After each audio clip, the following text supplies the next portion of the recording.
Hello and welcome to DumpStat. My name is John, and I will be your DM on this voyage into deep darkness, mist everywhere. You're gonna be yep, that's right, Barovia, Curses Strahd One-Shot. Happy Halloween. So, along with me for this voyage are 4 players. You may know some of them. So, like I said, I'm John, your DM, and why don't we go around, fellas, and say your name, your character's class, race. Let's see. Go. Hey guys, I'm Chris. I'm a half-orc paladin. I took the Oath of Glory. I think that's pretty much it about me. Happy Halloween. What's your character's name, Chris? Oh yeah, my guys, I am. I don't have a name. His name is Half-Orc Paladin. They're all the same. I will be the Herald of Nylea. My name is Glorastes. Glorastes. How do you spell Glorastes? Glirastes. Okay. Nice to meet you, Glorastes. Thanks. Oh, okay, we're not going around the circle. Fine. I am Alaric. I'll be playing Atremus Buckleby, the Unseer, the Oracle of Nylea, the Halfling Wizard, Divination School. Hi guys, I'm Andrew, and I'm playing a monk at 6th level, Way of the Shadow, and I am the Hand of the Oracle, Seraphim Panitis. Nice to meet you, Hell Seraphim. yeah. And then finally, can we hear from our 4th player? Hello! Wow! It is I, Brill. Hi. So I'm going to be playing a satyr fighter named Evander Kos. He is the Horned Reaper of Nylea. And I'm very excited to play as a player. It's very odd. I feel like John has taken everything from me. No. First my seat, then my show. Then the world? Yes. It's a very Pinky in the Brain plot. No. I think it'll go some places. But yes, I'm a satyr fighter. Fight, satyr. Wow. Wow, with that level of confidence, how can we lose? He can jump high, and higher than That's everyone. true. So, as we will be going through a Curse of Strahd One-Shot, there are a few changes that we've made. This is just a little teaser of, what a DM might do at the beginning of a Curse of Strahd module. And, so we're going to be going through it, and, Do I get inspiration? oh boy. Oh, did we mention that we're level 6 and not level 1? We are level 6. We are level 6. That's a valid thing to mention. Yeah. So, shall we? We shall. You are warm. All about you is the smell of mulled cider, roast pig, and hickory firewood. Faintly, you can hear the fire gently flickering in its hearth. And above you, the pitter-patter of rain on the roof. And around you is the sound of muted, awkward conversation, embarrassed chewing, careful sipping. You see, although dinner is served in the Rosemary Inn, on the eve of the Huntress's Festival, the most important feast day of Nylea, and which has caused many of her worshippers to gather. And although the Rosemary Inn is currently packed, the devotees of Nylea, fear is in the air. For you, the Doomwoken of Nylea, goddess of the hunt, have come to this place neither in pretense of celebration, nor with bacchanalian designs. No, Doomwoken, no. You have come with fell purpose and vengeful desire, and with you has come a tide pregnant with the thought of deeds to be done, blood to be spilled, and wrongs to be made right. And like the tide on the beach, it has crushed these naive parishioners. What could they possibly know, gazing at the shadows of things down in the cave? For behold, you have come this night to commence the hunt for the greatest quarry, the greatest villain of all, the Lord of Undeath, master of Barovia, the vampire Strahd Von Zarovich. Yes, you are warned, Doomwoken, but your minds are far from peace. For too long have you waited, and too many have you slain, to bring you to this penultimate twilight, the precipice. None of the followers of Nylea have dedicated themselves so fully of mind and body to the eradication of those who threaten the natural world. When you took hold of the mantle of Doomwoken, under the tutelage of the iconoclast Agathon, each of you underwent and still undergo a metamorphosis into something greater, something cosmic, something dire. Your teacher, Agathon, came to you one night long ago and spoke of the vile evil of Strahd, one who defies the natural cycle of death, one who claims mastery over the soil, and one who has sought to banish the very sun itself. Agathon called you to this greatest of hunts, and in its pursuit, you have found yourselves alienated from mere followers. Your hands are irrevocably stained. Once opened, the door cannot be closed, and here you sit in the Rosemary Inn with your fell purpose. Agathon has told you to come to this place, and that you will enter Barovia on this very night. The eve of the Huntress's festival, and for him now you wait. As you wait, sitting in this tavern so warm, catching the occasional fearful glance of the many patrons or the bartender, please describe your character and what they're doing in this anticipation. Alright, Glorastes is built tall, he is built strong. He is probably the most armored of the four of us here, lamellar armor. He has a crimson dark toga that seems to act more as a shawl that goes over part of his shoulder. He has a full helmet of gold. It is a Spartan helmet with a nose guard bent inwards, portraying a sort of thin skull-like shape on the front with one of those, what do you call those headdresses on top? He's got a horizontal one that goes across. Plume? Yeah, Not really a something. plume, It's but like yeah. it's a big plume, and shoulder pad, leather armor, and he is, I guess, picking his fingernails with his gladius. Atremus the Unseer sits quite stilly, maybe unnaturally so.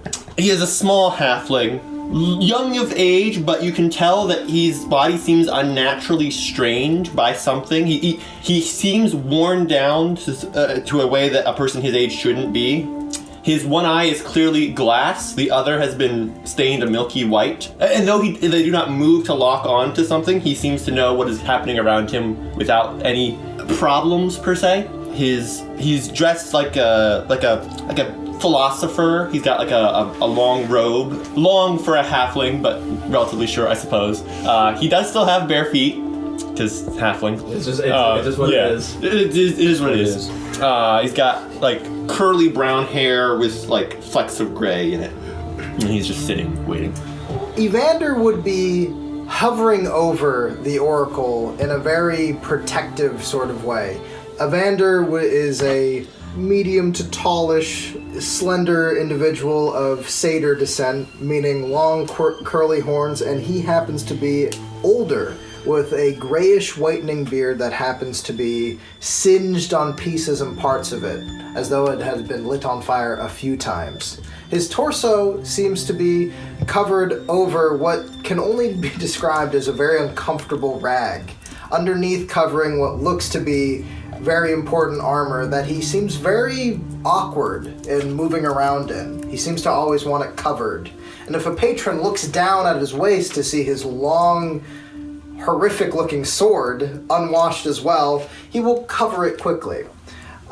Mainly, the shawl over his body looks to be of some kind of, I guess you might say, religious practice. Strange runes and letters adorn said black cloak in what looks to be bright white.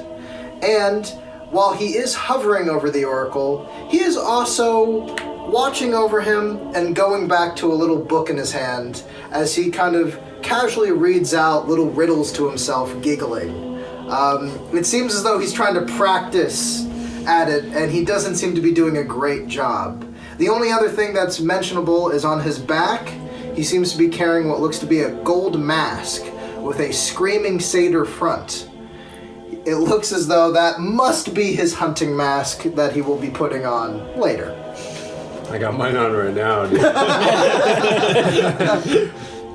Looking at the group initially, you do not see Seraphim. He is sticking to the shadows, as the shadows are Seraphim. But at a closer glance, under the table, curled up beneath the oracle's legs, there's an elongated, gaunt body that is searching the room for some sort of food, hungry, almost frenzied, looking for something, anything to satiate a hunt, looking to the oracle back and forth for a hand that guides him. He needs something tonight, and he needs another handprint pressed on his body that signifies another hunt well done. He's fidgeting with the mask that is pressed against his face, nailed in, shaved completely, and he's waiting, and he's anxious, and he's looking. So, Doomwoken, as each of you, with your idiosyncratic, very charming, engaging appearances, auras, as you're all sitting there in a very pleasant tavern, people are uncomfortable, visibly. There's a palpable sense of tension in the air as no one really knows what's going on here, who these people are. Bartender's thinking of approaching with some, just to get, maybe put down some drinks, but she seems to be a little standoffish, maybe waiting for a moment that'll never come to come over and just kind of peek in, but... Oracle. Brother, what is brown, has no legs, has a head and a tail? I can't figure this one out. No nose. That's ridiculous. No legs. It has a nose. A dog that has lost all its limbs. That's what I was thinking. Unfortunately, it's a copper piece and I don't understand. It doesn't actually have a head. Your riddles get better day by day, Evander. Thank you. I work very hard. Evander is gonna move the book away. He's trying to hide the fact that it is clearly a book that he has stolen and not an actual book of his writings. There's a very delayed chuckle under the table. As you guys are sitting there, the bartender walks up. She's a dwarven woman, rather rotund, though with a kind face, and she walks over looking very nervous and just says, as you're all doing your thing, excuse me, how can I help you? Food? Food. Hold, brother. We need a clear mind tonight. I'm afraid that we're gonna have to go away from the ale and keep him hungry, I'm afraid. So, no... Okay, well, I mean, when do you think you'll be shipping off, right? Where did you say there was food? Oh, We are waiting. so soon, or I suppose... When the time is right. Which might be when? 20 minutes? Like an hour, maybe. Okay. Well, we have outdoor seating, if... It's kind of cold out. We've enjoyed the warmth in here for the...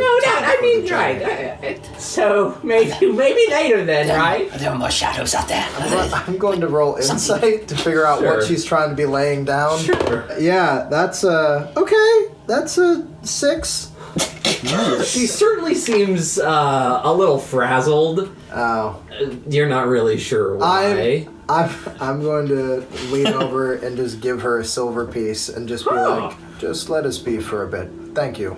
Okay, you know what? I can see how it is. That sounds good to me. Let me know if you need anything. And if anybody asks about this, you haven't seen us. I haven't seen who. Exactly. Right? Thank you. Seraphim scrambles under the table. Okay, so okay. And she, you watch as she kind of hobbles away.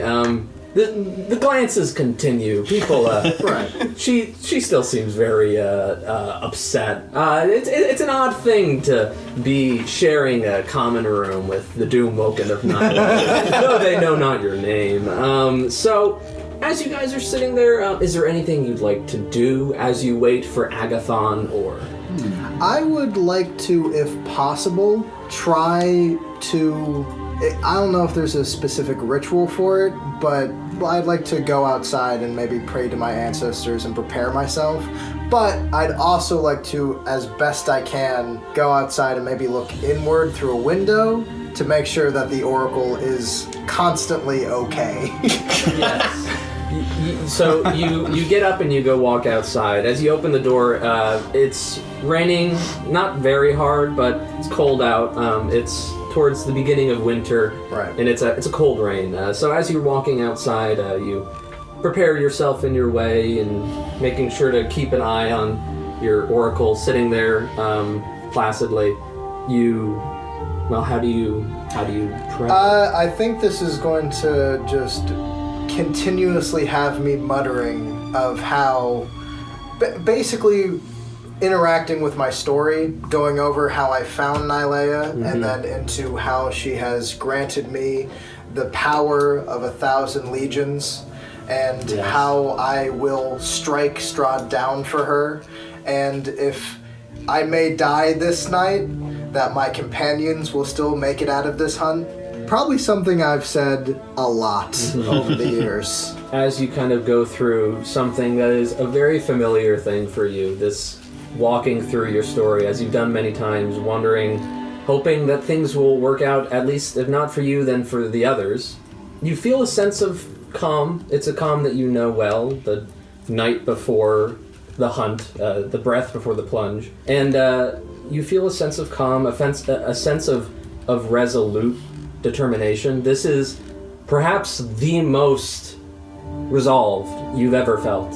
This is the big kahuna. This is the big one. This is, in many ways, all of your life. All the hunts previously have been walking up the hill towards this moment. And it's a big one, and you can feel it's a big one, but you feel ready, you feel that you've prepared, and you feel that, as concerned as you may be for your companions, they're ready too.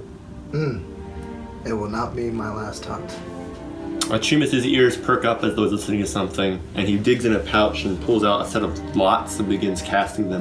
He kind of examines what they're doing, although they got like little bumps on them so he can like read them, and he's just kind of muttering to himself. He's not divulging anything that he's seeing, but...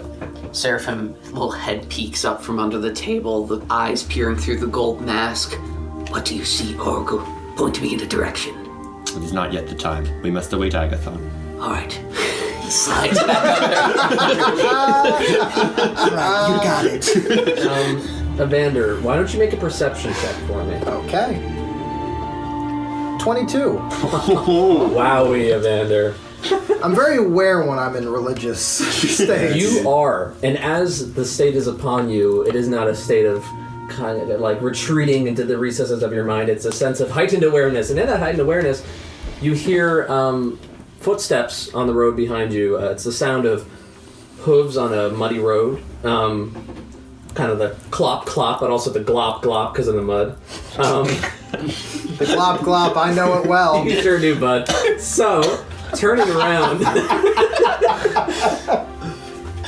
through the wind comes by, and with the wind comes leaves, and through the leaves you see stepping in the rain a dark individual. This individual has a muddy black traveling cloak upon them, and they're leaning on a glaive, kind of using it to march forward. You see an elderly satyr. The furred legs of a goat, the body of a man, curling horns of a ram, hidden in a mess of red, white hair. His pale face is severe, a thick, bristled, white-red goatee, high cheekbones, sunken orange eyes that you can see glimmering, half hidden below a thick brow. And as he steps forward, you hear him say, Evander, good to see you. Hello. Night. Hail Nylea. Hail, Nylea. I'm going to then go in for the most. I don't know how satyrs hug, but I imagine it's pretty deep, you know? Hell yeah, it is. You both walk forward and jump in, hug into the air and land on the ground. It's a brotherly, loving embrace. How are you? Was the trip well to you? It was okay. It was a long one, to be sure. How do you fare? I fare well, and the others seem prepared. That is good. You will need your wits. Where are they? They're inside. Come with me. Yes. And you lead Agathon in. He's a well-advanced individual in age. He is old.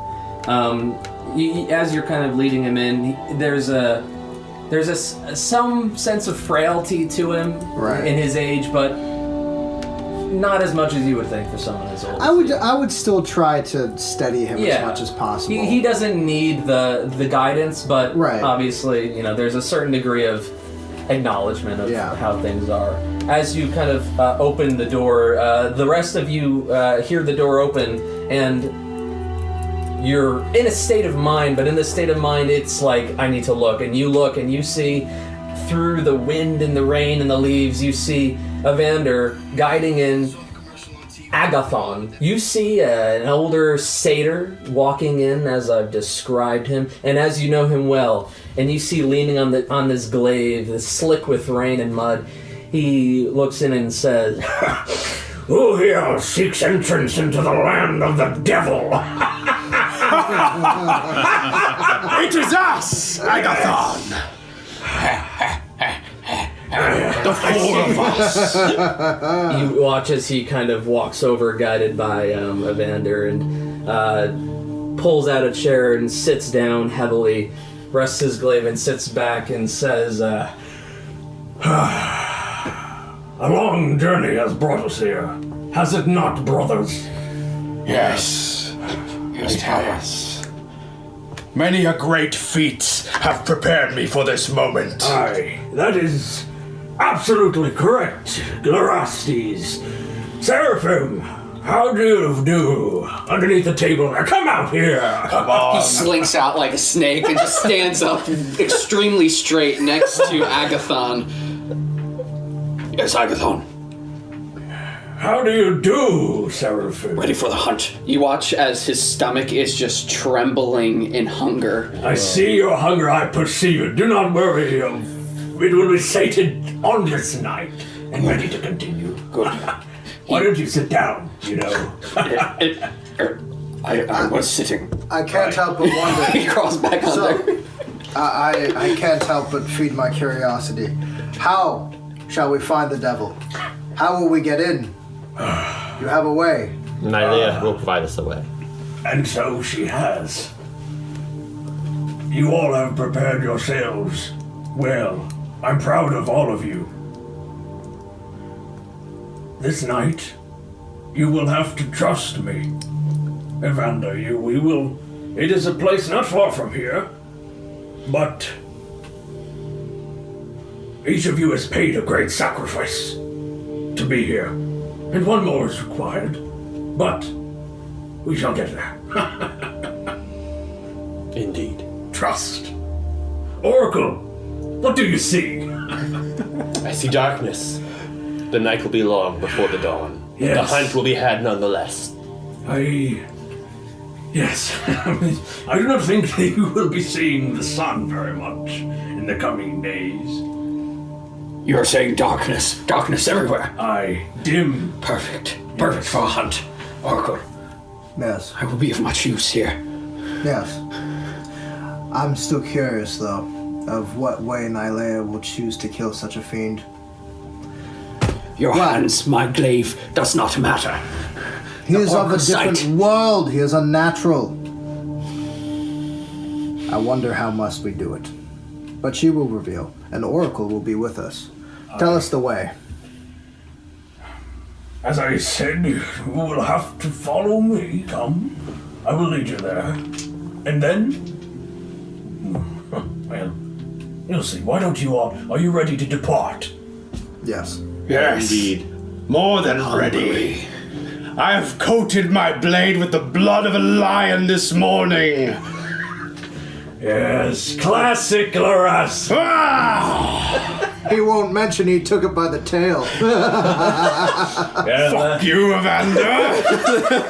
Glorasti's okay. Sorry. It's okay. Keep my cool. Some discord before a hunt will provide the impetus for us to hunt more readily. Yes. Conflict breeds more conflict and death. Now, to the land of the devil. Follow me, Doomwoken. And as he rises, and you follow along, you leave the Rosemary Inn. You notice almost a sigh of relief as the Doomwoken of Nylea, fell with their purpose, have departed. Holy shit. I, on our way out, am going to leave 2 gold pieces and a torn page from my riddle book. Thank the woman very much. What is on the riddle page? I'm going to say it was the riddle that I used earlier. All right. The She coin. mark takes the place. the gold and you see her reading it, and as you're walking away, you hear, "What the fuck?" And as you all leave, feeling satisfied, you begin your journey into the woods. As you all follow along Agathon, he leads you deep into the unknown. This is a place that you haven't been to before. And as you walk through the cold rain and the wind, each of you feeling many things. Maybe your mind has a million questions, maybe there's not a single one. But each of you, as you walk, following this leader that you've followed for so long, you feel that you are ready for whatever might be ahead, whatever journey this might be, however long it might take, nothing will stop you. So, following Agathon, maybe you have some conversation along the way, maybe not. And as you walk, he eventually leads you, probably takes around, I'd say like an hour or so. He eventually leads you through the woods to a place where the trees kind of part. And in this parting, there is a glade. This is a place with long grass, flowers, and it's very peaceful. Moonlight shines down on you. Strangely, the rain is gone. You all feel a sense of presence here. As followers of Nylea, you're used to this sense. You walk with it always, and yet here it is heightened. Like a sixth sense. And as you walk into this glen following Agathon, it's beautiful, peaceful. There are lightning bugs in the air. It is a really lovely place. It's a little bit warm even. You see Glorastes try to eat a lightning bolt bug. Classic Glorastes. Always doing silly things. As you walk into this glen, you see a gray marble statue depicting Nylea. You recognize her visage, and but at the same time, it's an odd. There are elements to her depiction that are things you have not really seen before. This statue in the middle of this glade depicts. Now you see Nylea in her classic garb, but it's a vengeful, aggressive, violent image that you see. This is Nylea atop a panther, and the panther itself, there you see gaping, festering wounds along its side. You see tendons falling away, depicted in incredible detail. You note that she's atop it, and those of you can make a, would this be probably a, Religion? Either religion or a nature check. Go for it. I'll go with religion. Go for it. Everyone's going religion here. 18. 18, 13. 13, 3. 3. Glorastes. Glorastes. 2? 2.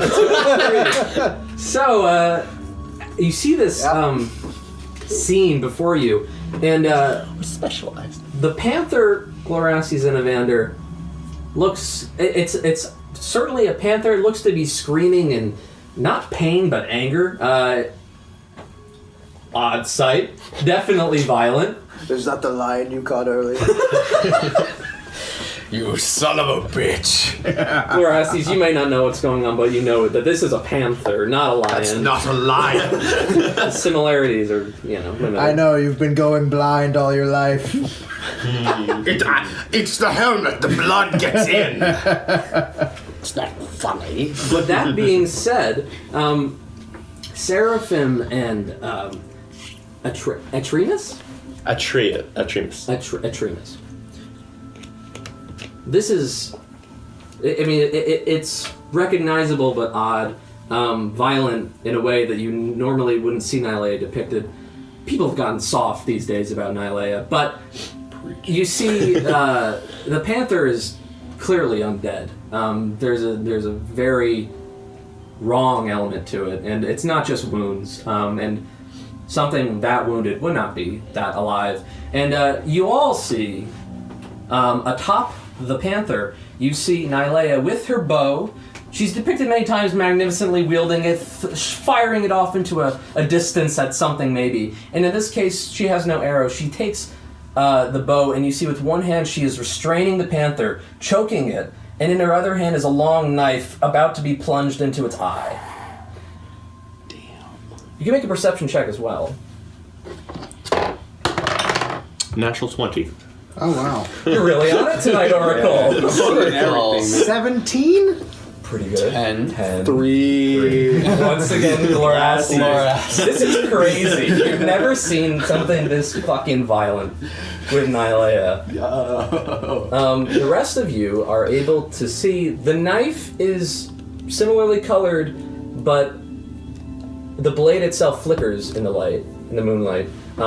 It looks to be something that is almost like placed there, something that can be removed.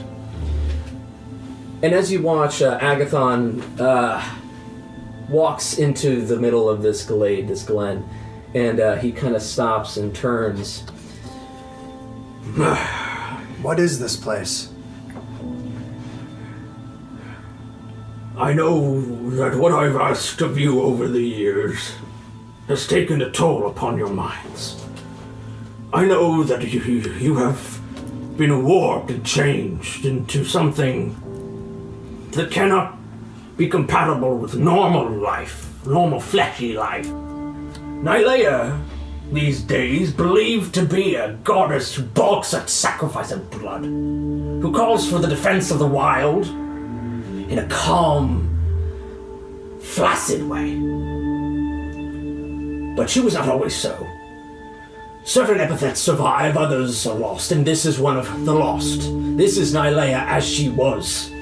Defender, destroyer of everything that threatened it.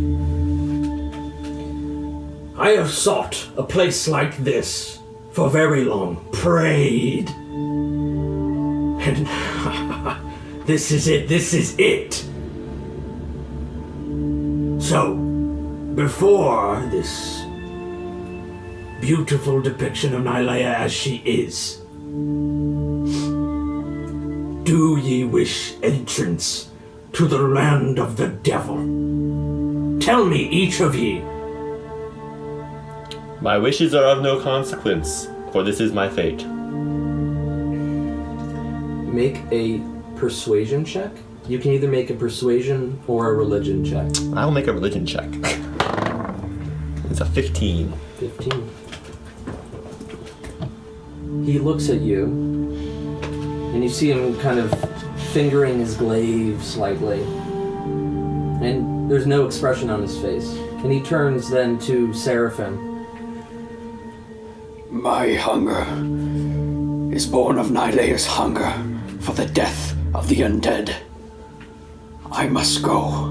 It is my calling. The Oracle wills it so I must. Make a persuasion check or a religion check. It's your choice. That is a 17. 17. Religion. He looks at you. No expression. He seems to kind of be a little light on his feet. Odd. He looks then to Evander. Expectant.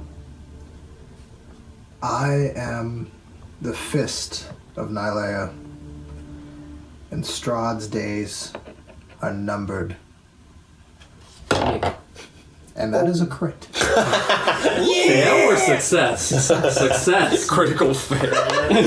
He's I don't know, guys. I mean, Damn.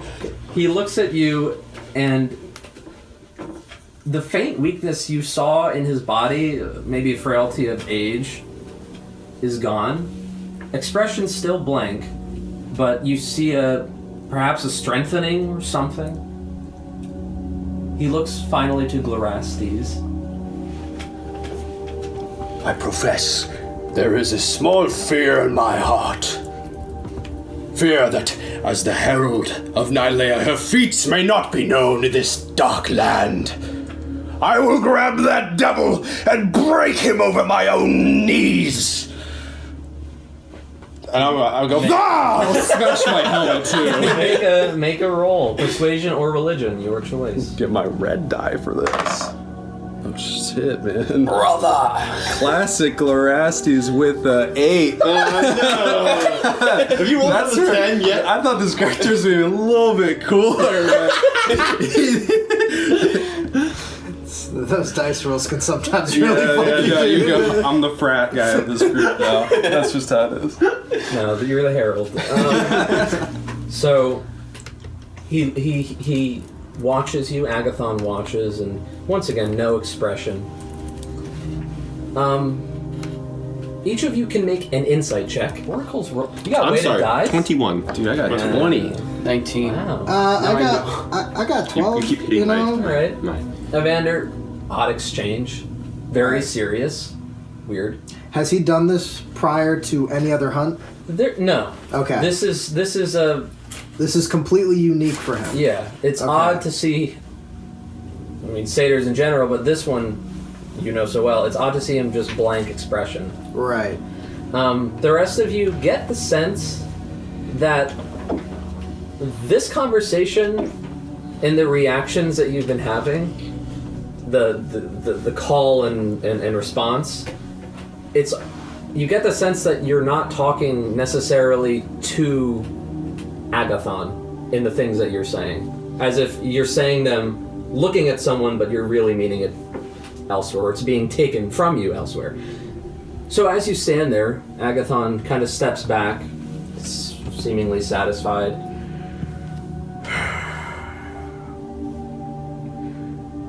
Each of you, I know, is resolute.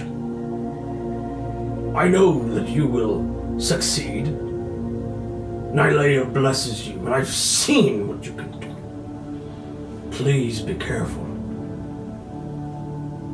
I will not be able to watch you, though I do not say that your accomplishments were under my guidance. Each of you is your own. And you watch as he kind of steps back, and he, with his other hand, reaches and grabs the hilt of the knife in the statue and takes it out and holds it in his hand.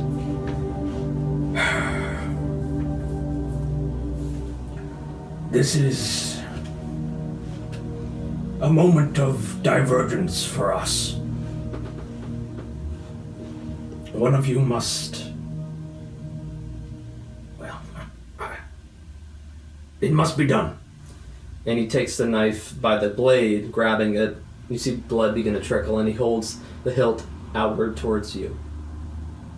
Towards all of us? Yeah. I'll walk up and take it. You take it, you grab it, and as you slide it out, he holds onto it, making the blood kind of, making sure it cuts his hand. I'm kind of examining the wound as it's created. I understand that there's a purpose to this, but there's still concern for this elderly man I have. Do you want to make a check, or is just... Yeah, let me roll some kind of insight to the ritual, I think. Yeah, sure. You could do an insight check. That is going to be an 11, so... There is an element of gravity to this that you recognize. You know something is happening. Maybe you can piece together some things in your head, but the exact purpose is kind of odd. And as you take it from him, you hear him sigh in relief almost. Thank you, Evander. Now, each of you. And as he talks, you see around the glen a lot of small animals kind of showing up, not stepping into the grass, but just kind of watching. Squirrels, deer, maybe a naiad, a dryad or two. Ooh. And as they kind of watch expectantly, and Agathon continues, he says, Render, I trust that you know what you must do with that knife. And to the rest of you, Doomwoken, my brothers, I beseech ye, plunge fearlessly into the heart of darkness. Wrest the land from the grasp of the devil and silence the shrieking mouths of bedlam and babble. Evander, Aye. Do it! I kill him. You sure do, bud. I also cry the whole time. The rest of you watch as this is said, and you watch as Evander step forward with the knife. Shit. And how do you kill him? I think I take his hand over the knife when I go for his chest. Like two-handed? And just gently press it down into his heart. Like an Inglorious Battle, Saving Private Ryan. Yeah. I'm going to be looking at him. Nylea will guide you to your peace. I'm sorry, brother. And you, as it sinks in, it sinks into the body. He almost accepts it. There's not a sense of fear or panic, and you feel the blade pierce the heart, and as it does, blood begins to flow out of the wound. And as you all stand there, you realize this whole time there's been a humming. As you look around, the animals and the naiads are beginning to hum. And as the blade is pressed in, you watch as the blood begins pouring out of the wound. It's getting on you, kind of just spattering. And as you slowly lay him to the ground, you watch the life leave him, and the blood not only leaves through the wound, but it leaves through his eyes, his pores. It is pouring out of him. From his body on the ground, the blood begins to spread, kind of running in little rivers through the grass around you until the blood, it keeps pouring. This person is being drained, and the ground is just coated in blood as it goes under your feet, spreading out, the humming continuing, vibrating through the space, and you see almost as there's a shimmer in the air. You look down and you see little vines and roots begin to curl up out of the ground around your feet, around your ankles, very slowly and slightly faster. The vines are black with red veins, and as they slowly wrap around you, do any of you resist? No. The knife, do I still have it? Or you still have it. Okay. I'm going to, as best I can before the vines take me, put that away somewhere important. My bag. You throw it in your bag with the other stuff. Yeah. I turn to the Oracle. I say, Oracle, did you see this? I'll look at him and not respond.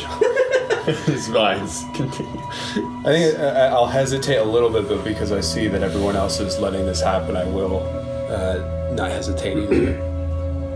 As all of you stand there, perhaps fearless, perhaps fearful, but together, the vines that are wrapping around your feet begin to go up your leg, and then you feel them begin to tug, and they begin to tug you down, slowly, like quicksand, which is actually pretty slow. It's a misnomer. And as you are slowly pulled down into the blood-soaked ground,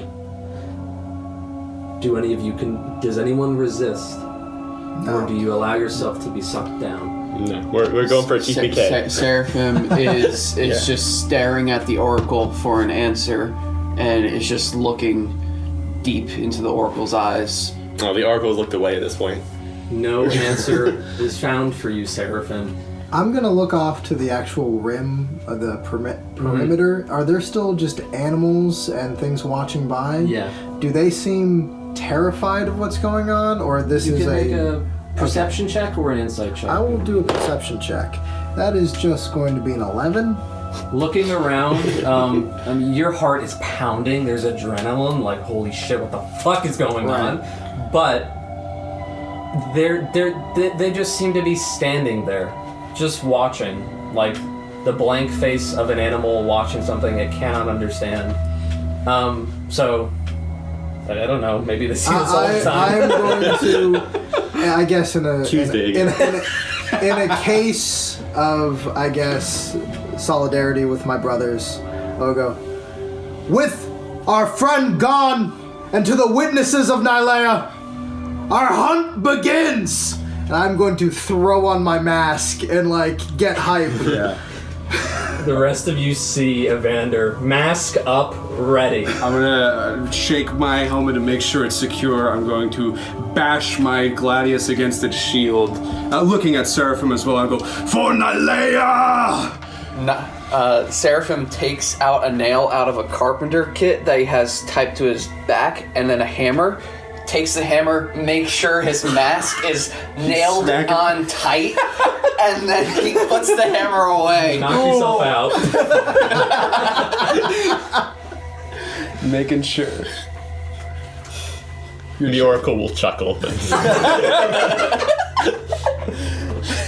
Each one of you, over the course of like a couple minutes, is pulled down into the ground by these roots.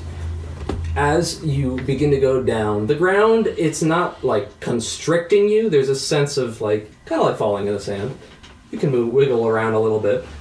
As you are pulled down, the mud begins to fill you, and you finally seep below the surface, catching one last glimpse of the moon, grass, this statue, these animals, the lightning bugs.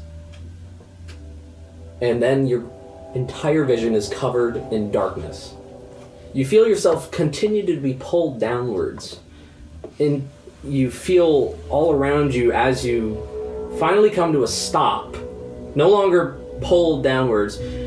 You feel a crawling sense all about you. It's completely dark, but it's like the ground is kind of wriggling and such. So, as you are in this state, you find yourself thinking, okay, like, and as you think that, there is a sense of whiplash. It's weird because it's a sense of whiplash, but you're not moving. There's no movement, so just like a crack of lightning, you find yourself dazed, and it's a weird sense. And then, in that sense, you feel yourself begin to be pushed upwards again. It's a little bit faster this time. And as you're being pushed, you're not sure to what, but Glorastes, you hear in your head, push harder now. And you realize, you feel the vines and the roots stop pushing you. And then a moment passes and they're not doing it anymore. And then you realize, holy shit, I'm underground. I need to get out of here right now. So, what is your Constitution modifier? It is, give me a second here, +3. So that means how many minutes of air that's 4? Is that 1 plus? Yeah, I believe so. So you have 4 minutes of air. Okay. And need to find a way out. The rest of you are being pushed upwards, and you finally feel, you get to the crust of the ground and begin to push through. And as you push through, your eyes they need to adjust for a moment. It's cold here. The area around you is kind of wet.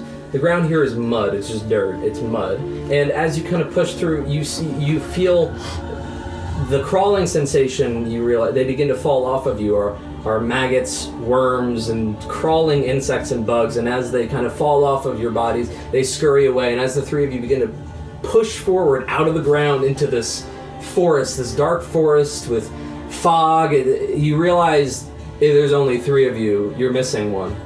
𝐅𝐎𝐑, what are you doing? I'm attempting to dig myself out of the ground. All right, so because you're restrained, I'll say make an athletics check at disadvantage. You know, I'm going to use the Glory Paladin's Peerless Athlete Channel Divinity to augment my strength check.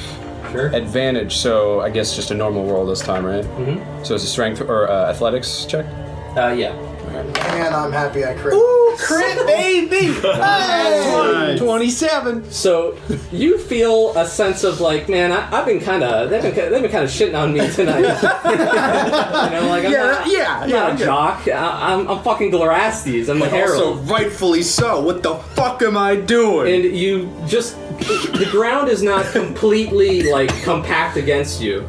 And you begin to kind of wiggle around a little bit and push forward, and as you kind of push forward, you begin to kind of claw your way up.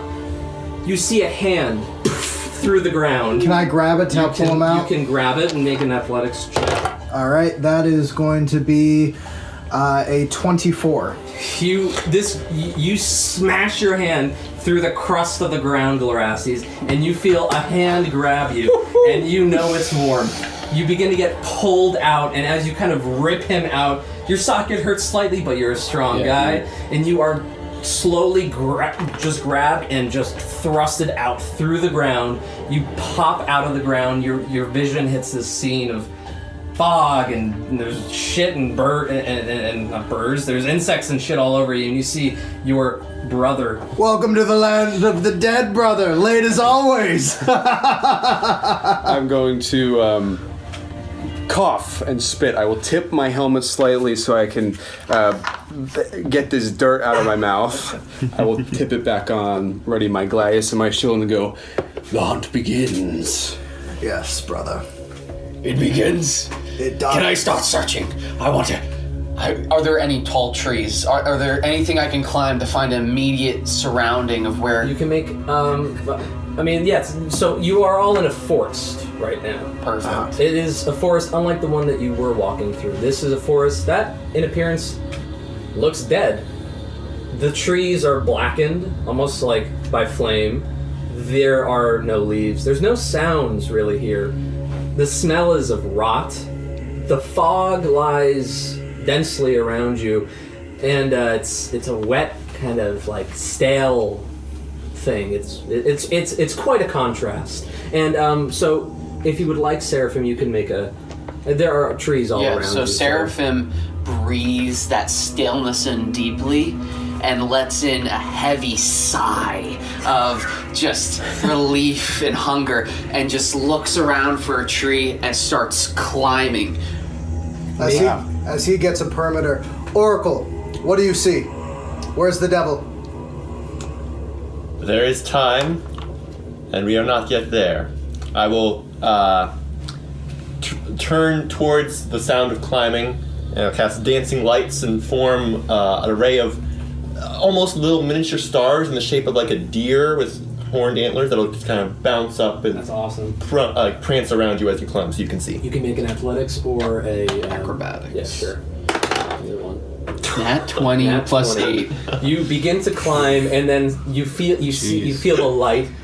You know it's the Oracle guiding you again, and behind the Oracle, Nylea probably, but it's the Oracle. And strengthened, invigorated, you climb up. You climb this dead tree. At parts, your hand almost sinks into the bark like it's rotten completely. But you're able to climb up, and as you climb, it's probably about 25 feet, 30 feet, or something like that. You climb up, and you can make a perception check. Are any of the rest of you doing anything? I am going to immediately pull out my sword as I take from my pouch very white ash and start to throw it upon myself to give me more of that ghostly visage that I enjoy so much. And with a little bit of a light from a stick, a spark, I put it under my lovely beard to give it that smoke that I enjoy. I'm clearly going through my normal rituals. However, I am hovering over the Oracle. There is an immediate barrier of protection that I've made sure to complete, in a sense. I'm looking everywhere and basically a wild awareness. Okay. I'm very much trying to figure out if we're going to be ambushed now. You that can we're make a in this perception spot. check as well. But Rasties, are you doing anything? Yeah, you know what? I'm going to be looking for a foliage, a long branch that is sturdy enough to act as a pole, and I will have the standard flag of the Doomwoken, which is Nylea's shield and the 4 arrows that was fastened around my waist initially. I'm going to fashion a standard as best as I can. Okay. So you can make an investigation check, and Still be bad. as you do that, Seraphim, what'd you roll for? 16. All right, 16 for acrobatic or for perception. Perception. So, climbing up at this vantage point, it's kind of like who was it? Like Merry or Pippin popping out of the forest of. Or no, I'm thinking of the Hobbit. Thinking of Bilbo. I'm thinking of Bilbo. Yes. Bilbo popping out of the forest. Trees. There's a lot of fucking trees. Most dead. Looking around, the fog is about you and around. It's a little bit clearer up here, but there's no sun to be seen. This is a weird feeling. You're not sure what time it is. Maybe it's day, but it's very strange. There's not a whole lot to be seen up here. This is clear. You're clearly deep in the woods, but you don't see anything, not like anything threatening. Per se. So, Brother, where are we? Seraphim crawls around the side where the dancing lights aren't, and he disappears for a moment, and then he pops up right next side of Vander and says, "There's nothing around us, nothing but trees, just darkness." What's your Darkness roll and of fog. Vander on your? I only got a perception 12. I'm hitting those 12s, check? baby. 12. Yeah. You're. From what you can see around you, Right. doesn't seem like anything threatening or out of the Okay. ordinary right now. I'm still going to keep on guard. Okay. When there is blindness, the Oracle must lead us in sight. This is true. Atreus will pluck out his glass eye, kind of hold it in his hand and spin it, and cast locate object, looking for the nearest door, if there's a door within 1,000 feet. So, that's pretty sick.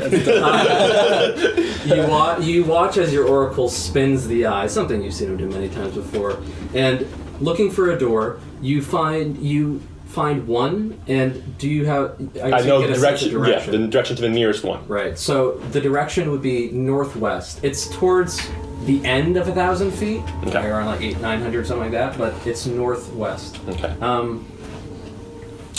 The eye will stop that direction. I will kind of orient myself with it, place the eye back this way, and I will begin walking. Glorastes, what do you roll on investigation? It was a 13. 13. You're able to find a pretty long stick, perhaps a pole, some might call it. It's a dead branch, but it'll do. In many ways, the dead aesthetic is kind of cool, and you're able to kind of assemble the standard. This is something that signals the hunt to the rest of you, and you watch as Glorastes spikes it into the ground, and you watch as it doesn't flutter. There's no wind; it's dead air, but Glorastes kind of shakes it a little bit, giving it the idea that there might be wind blowing through it. You feel a sense of confidence. Glorastes, head up in front so that we may announce Nylea's glory. Where is the way? I'm walking in that direction. I'm like right over the Oracle at all times. You watch as Seraphim just sinks into the ground and then just appears in a tree nearby. And then as you guys are traveling along, he'll just skip from tree to tree to tree, just hovering over you all. And the gear will probably actually be done because I did the locate object. Never mind. Okay. Is that are you concentrating on it? I have or- to. I can concentrate on the locate object for up to 10 minutes, and then I'll Okay. still know where its location Okay. is.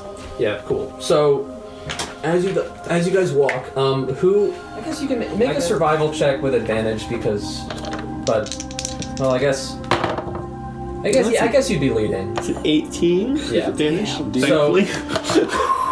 regardless, you get advantage probably because Evander's helping. But so you begin to walk. Can you see anything? So I don't have dark vision. Okay. So, I've got it's like a, I don't want to call it Daredevil sight, but it's like a Daredevil sight kind of deal where it's like I can kind of see things with like the sound is how I'm gonna play it. Okay. Cool. So needs to rain. Walking forward. Yeah, we'll go movie Daredevil. Here's the worst part. I read the same comics as you growing up, and I'm like, oh, cool, Daredevil. And he was like, I was like, oh, he's got the wrong Daredevil. Affleck vision. So, as you're walking, you feel a strong sense of direction. You feel pretty confident that you know where you're going. And as you guys begin to walk, so who is keeping a lookout, or what are the? I guess would you? I'll be looking out as make we a perception check. That is a 20. Cool. As you are Seraphim up in the trees, very carefully looking about, it's a very quiet space. It seems like everything, sound, life, light, has been just sucked away by something. It's like walking in a vacuum. You hear piercing through the vacuum, not loudly, but the sense of sound from something else that isn't you touching things and breaking things is welcoming. The sound you hear is a faint, dull moan. You hear just a seems to be coming probably from the direction you've been going, perhaps over to the left. You're not exactly sure. Well, with a 20, sounds like it's not close, but it's not very far.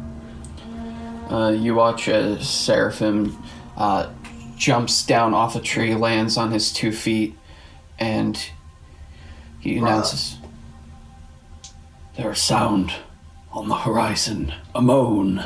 A cry of help, perhaps." A cry of help or a cry of prey? Determine which. Very well. You watch Seraphim, he darts to the shadows again and starts going towards the sound, but very quietly.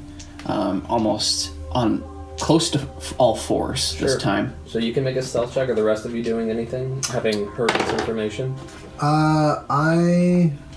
I'm a little preoccupied with one thing that's kind of gnawing on me. Oracle. Our brother who got us here, is he at peace? Can I make a religion check on that? Just say something. It's a 12. So it's not a ritual you've seen before within your time of this cult. The violence of it is familiar. Agathon was a super bloody guy, and the things that you guys have done, both of your own volition and under his tutelage, have been very bloody. So that part's not It's weird. in keeping with that. It's totally his aesthetic. Okay. Makes sense. There was a sense of... So that you're familiar with. Agathon's always kind of an intense dude. But in terms of whether he's alive or dead, what happened, there was a sense of finality to that. Perhaps it doesn't mean that he is dead, gone forever, but there was definitely a sense of kind of a passing of the torch. So if you were to surmise, you'd probably guess that he's gone. Dead, maybe, but there's definitely gone. He will be at peace when the hunt is concluded. I finally found a poem for him, or a riddle. I'm depressed that I can't share it with him. Perhaps at the end of the hunt, we could all laugh on it together. Really laugh this time.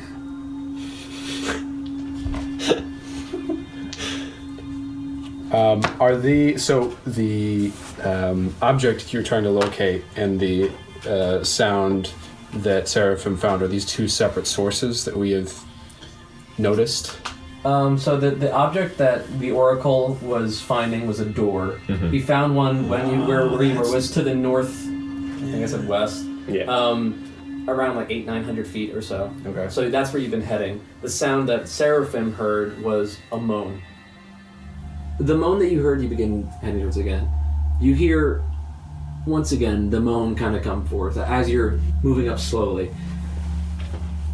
You hear another, and then another,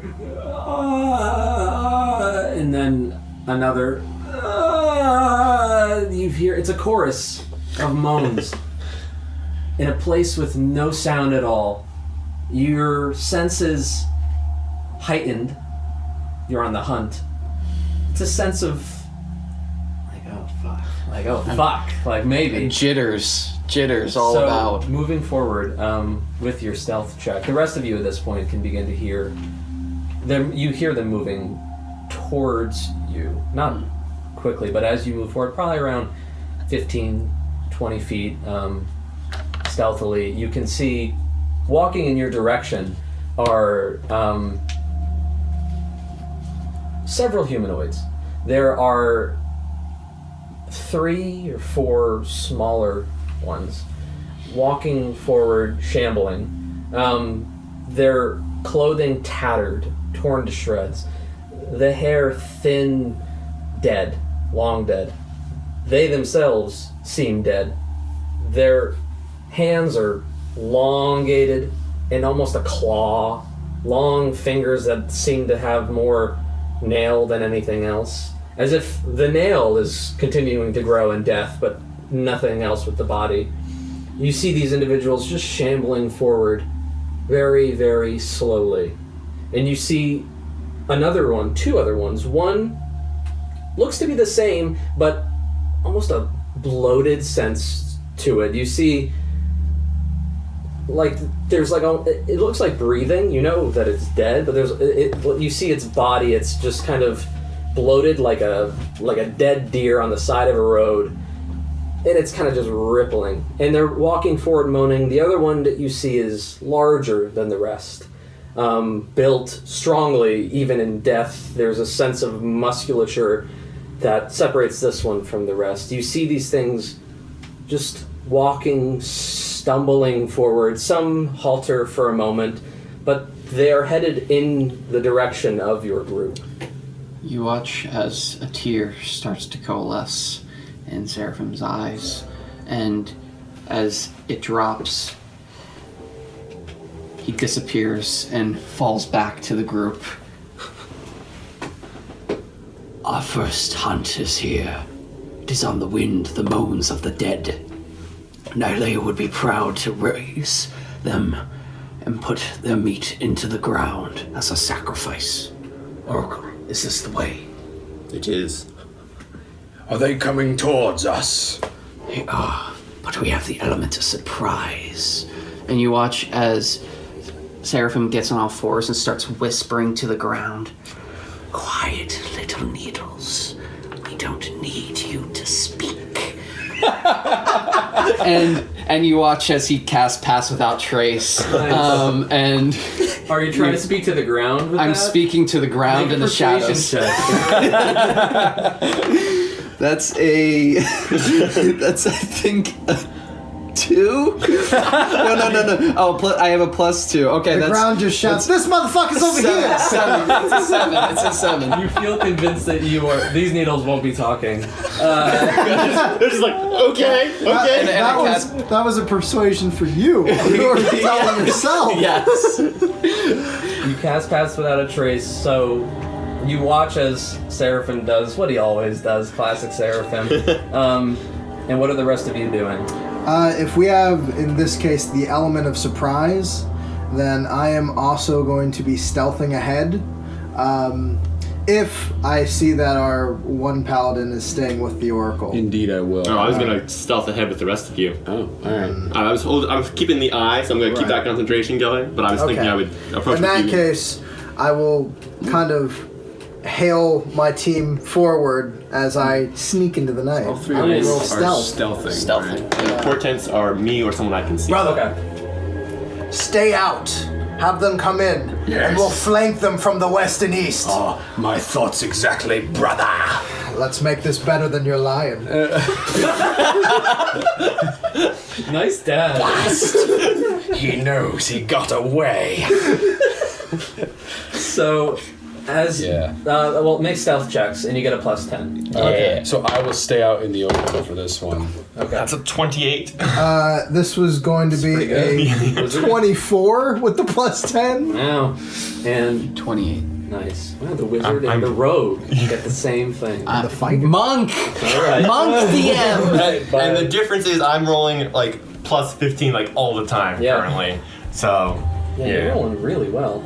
Way to die. yeah. Really smart. It's this swirly white one. It's blessed. Of course. With weighted. Yes. With being weighted. Gorastes, what is your stealth check? Dude, I'm out in the open. You can make an intimidation check if you'd like. Sure, yeah, I think I'll do that. Let me get my Seems pretty intimidating. dice out here. Also, I'm a halfling. We're naturally stealthy. Yeah, that's true. 14. 14. Glorastes, you watch as your companions disappear into the darkness and the mist around you. I will space myself out between the trees as best as I can and have the herald held on my shield hand with my shield strapped and the sword ready, and I will wait. As you stand there, holding the herald in this windless, soundless place, the moans are upon you now, stepping from around the trees in front of you in this kind of slightly open space. It's still pretty crowded with a lot of different trees and bramble and just dead shit on the ground. You watch as these dead things shamble forward, looking at you and moaning the whole time.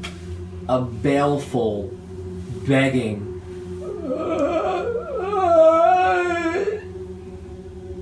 Vile creatures. Do you have anything to say for yourselves? As they step forward, you see there are 5 of these creatures. 3 slender, 1 bloated, 1 large. And as they step forward, they kind of stop for a moment. They're probably around 30, 40 feet away from you. Scattered through the trees. You feel no fear. You know, this has happened many times before. These fuckers are dead. Yeah, these guys ain't saying shit. Feeling ready to coat your blade in whatever blood may be left in these things, you watch, and the rest of you watching this scene play out in your respective locations, ready to ambush and really sate that fucking hunger. You watch as these things, moaning, standing there in wind, but there's none, begin to move forward with a speed that you did not expect, and as they run towards you, we'll all roll initiative. Oh, yeah. That's a 12. Shit. 17 DM. 18 DM. Wow. It's a 4. You got it, bud. I am the Herald of Nylea. Prepare to meet your fate. Play Kermit. There should be a Muppet that just runs with you. You see it running like this. The Doomwoken Muppet edition is so much better. Part 2.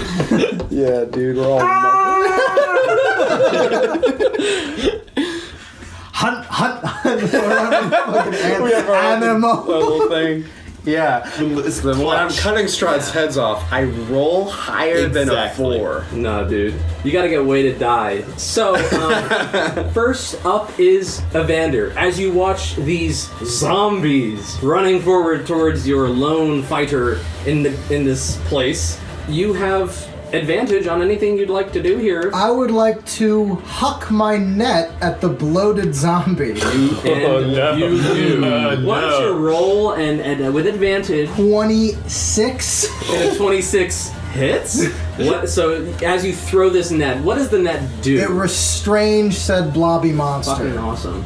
Glorastes, you watch as this net comes out of the darkness, falls atop this bloated thing, I'm assuming it goes prone. So It it's is just- restrained, and it would either have to A, fight off the net, so you'd have to rip through it, and that's a whole different save, or it can just try to make a strength, but it's undead, so I don't know. Or it can just rip at the net. If possible, I know in 3.5, I believe you can throw a net and then attack with a sword. Yeah. So I would like to then charge up on this blobby fucker while he's restrained. Go for it, bro. And start hacking.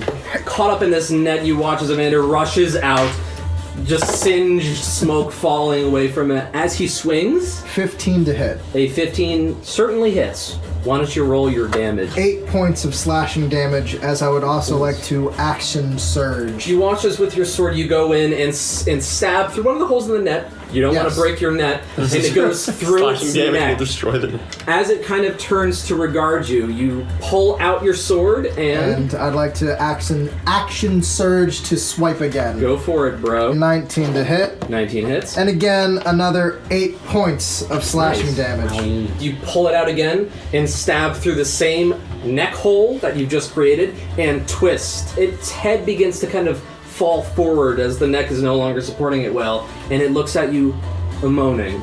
And I'm gonna make sure my boy's okay. Brother, hold the line and come in. Oh, yeah, no, in this moment, I will plant the standard and ready myself, because it's not our turn yet. all right, so we'll say that's a free action, guys. So you plant your standard in this interaction, and as you plant your standard, looking towards Evander, the elderly satyr of your group, the zombie thing looking at you with its head hanging from its neck, like a bursting fluid up through its neck. To when it hits the air, you see like a reaction, and it begins to expand, and expanding in this net, the whole net kind of like breathes out like a balloon, and then looking at it, it explodes on you. Make a Constitution saving throw. All right. Oh yes, thank you, God. Unnatural 20. I thank Nylea. That is a save. Now you're going to take half as much damage here.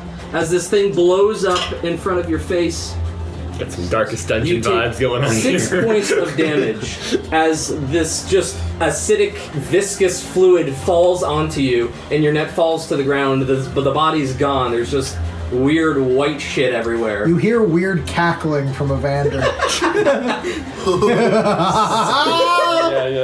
Now, we are moving on to Seraphim's turn. One of these zombies things that you've seen netted, stabbed, and exploded. You hear the laughing of Evander. What shall you do? Seraphim is down in a runner's position, whispering to the needles, "Thank you." And as he does, his eyes look up and he sees the largest target with 55 feet of movement. He's just going to run by, knee it, doing two punches on top of Nice. that, and then he's just going to run on past with his mobile feet. Out of the darkness, flying past you, is Seraphim.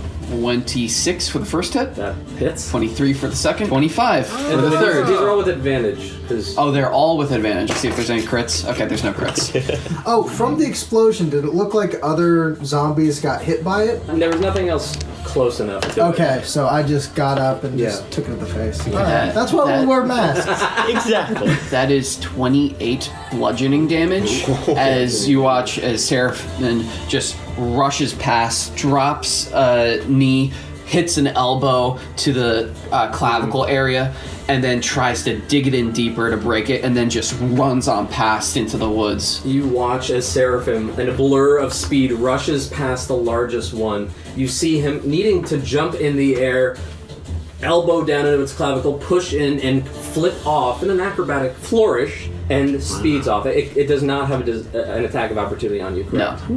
And as it flies away, this thing you see stumbling forward, surprised, like, what the fuck just happened?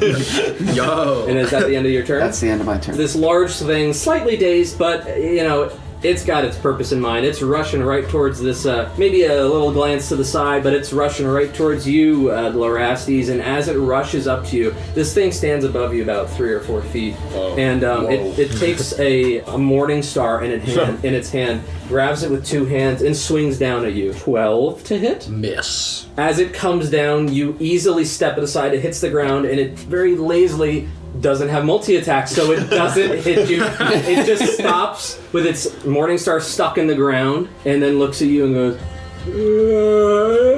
And now we're gonna go on to Atremus. All right. Shall you- Remaining in the foliage as much as there is, I will scoop down and pick up a few rocks, mutter a few words in them, they'll start to glow, and I will chuck one at one of the smaller zombies. Nice. It's a magic rock. Magic missile? It's a magic rock. It's a magic rock. It's a cantrip. 15 to hit. 15 hits. This is the large one, right? No, one of the smaller ones. Okay. 9 bludgeoning damage. Nice. And that'll be my turn. I will be trying to stay away from the fighting as much as possible. Glorastes, as this thing is next to you, you see a magic stone go flying past you, and you turn to and watch as it dings into the head of one of the shambling zombies, leaving it stuck, burning in this white radiant or whatever magical shit. Wow. Classic Oracle. And now you watch as the 3 others converge on you. These 3 things, rushing forward quicker than you might expect, take their long nails, just ragged, just disgusting, and they begin to claw into you as these 3 things rush you. That's an 11 to hit. Miss. It's a natural 20. Zoinks! Scoobert. It is a 23, or 22. 6, in fact. Miss. 13. Miss. I get hit with a number under 10 every 4 turns. So you want, I believe, 2 hit. Yeah, 2 hits, one's a we're crit. going to, the Herald, standing there, ready, is swarmed by 3 smaller zombies, 1 larger. A morning star mist. That's nice. And you watch as the 3 other smaller ones pile on, just clawing down, biting. You receive 16 points of slashing damage as some of them find the weak spots in your armor, clawing through. Your face is slashed. With all of these things around you, Glorastes, it being your turn, what shall you do? I would say, "Ah, pathetic beasts!" And I'm gonna use my bonus action to activate Thunderous Smite. Thunderous Smite is activated. All right. So 23 to hit. 23. The other one is a 9. The 23 hits, and let's say with the 9 you were hitting the big zombie ogre in that Okay. hit too. Cool. So this one is going to be 2d6 thunder damage on top of 1d8. Okay, so that's 6 thunder damage, and he has to make a strength saving throw. He has to beat my 14 DC. He doesn't with a 9. He is knocked prone. Oh. 6 slashing damage. All right. It's into my turn. You watch as your herald standing there being slashed. The herald, the standard itself does not move as the sword swings through, and you hear a crack of thunderous loudness in this weird stillness. You're doing pretty good.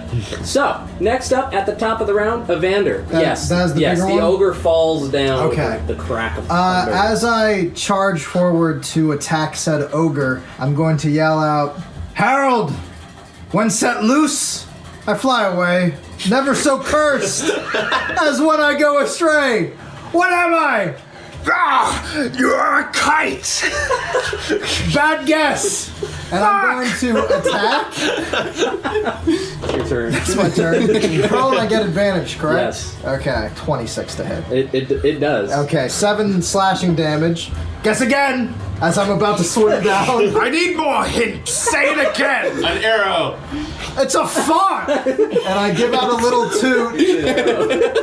19 to hit. There's a quiet chuckle in the 19. woods. 19 hits. 13 slashing damage. 20 slashing damage Nice. altogether. You slash into this thing on the ground, stabbing it, slashing it. No blood, but just almost like a dusty gray with each slash. Is there anything else you'd like to do with your... No. I've gotten my fart jokes out. Sounds good. It was a nice riddle. Now we're going to be moving on to Seraphim.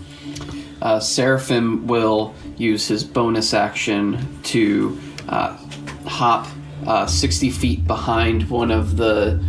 is the big one still alive? The big one is still alive on the ground. It looks like it's torn to shit. He is going to pop up behind it, out of the ground, and just first twist the head one way and then twist it the other, trying to finish it Go off. for it. 11. An 11. 11. An 11 hits. Oh yeah, that you're one right. does have advantage. So yeah, that hits, and then the second one, nat 20. Nice. Oh, baby. So- Roll your damage. You watch as out of the ground, Seraphim, classic Seraphim, grabs it, twists both way, wicked fast, 11 plus 15, so that's 26. Yeah, so you kill it. One twist, you see it look at you in the eye and go, and then you snap it the other way, and you just rip the head clean off. Part of the spine actually comes out with the head, attached to the head. And you watch as a shadow, just with a hand grasping on the head, just drifts away 50 feet into the woods and just puts the head right next to a stump and just kind of stays there. You freaky, Seraphim. Seraphim, as you take this head with its spine flowing backwards into the woods, you hear something crashing through the trees behind you. And before you're even able to look, you see, as flying past you, this furred creature running forward on all fours. It is snarling. You see flecks of fucking spit and shit everywhere as it runs forward and jumps towards one of the zombies. Nylea. It runs forward and claws one of the zombies. You watch as the claw rips through the thing, doing some damage. And then you watch as it knocks the thing to the ground and goes again. It's a loud one. And then with its other claw, it drags down the face of the thing and rips off it almost rips it in half laterally. And you watch as all of you see this werewolf thing in front of you ripping one of the zombies in half, and it turns to you, Glorastes, and it's hard to make out with the carnage going on, but it looks at you. Next up is Atremus. Seeing what's going on, what do you do? Can I make an insight check on the beast's intentions? It'd be a 16. 16. A lot going on right now. Yeah. You feel the adrenaline pumping in your veins. This is the biggest hunt. This is the first encounter. There's a lot going on right now, and this thing came out of the woods, passed by an ally of yours, and jumped directly at one of the zombies, taking it off of one of your companions. From what you can tell, it doesn't look like it's against you, but this is also a dangerous place, So it's a dangerous place. It's a dangerous beast. Yeah. Yeah. So. All right. But it doesn't seem like it's necessarily going for it. For the moment, I'll just huck another one of my magic rocks at. Go for it. So there's one that I've hit previously and one that's untouched. So right now there's only one left. Okay. Is that the big one on the ground, or is he dead? The big one's head is off 50 feet away. That's mine! I got an 18 for my roll, so that's a 24. That does hit. 7 bludgeoning damage. 7, nice. So as you see this going on, you decide, I'll just stick to what I know, and you fire your rock, dinging once more into the head of this thing that's standing over Glorastes. It doesn't seem to really care, and it swings for you with a 2 and a natural 20, so it does hit. Doing 4 damage. That's 8 points of slashing damage as it takes its claw and digs it behind your breastplate into your chest and begins to just twist. What are you going to do to this thing, Glorastes? It's your turn. This is this werewolf? No, the werewolf met your eyes, and then when you look back at the thing, it stuck the zombie thing into you. Yes. The zombie thing. I will grunt in deep pain, and I will say, "They are hungry!" And I will drop a knee lower and try to cut for the stomach.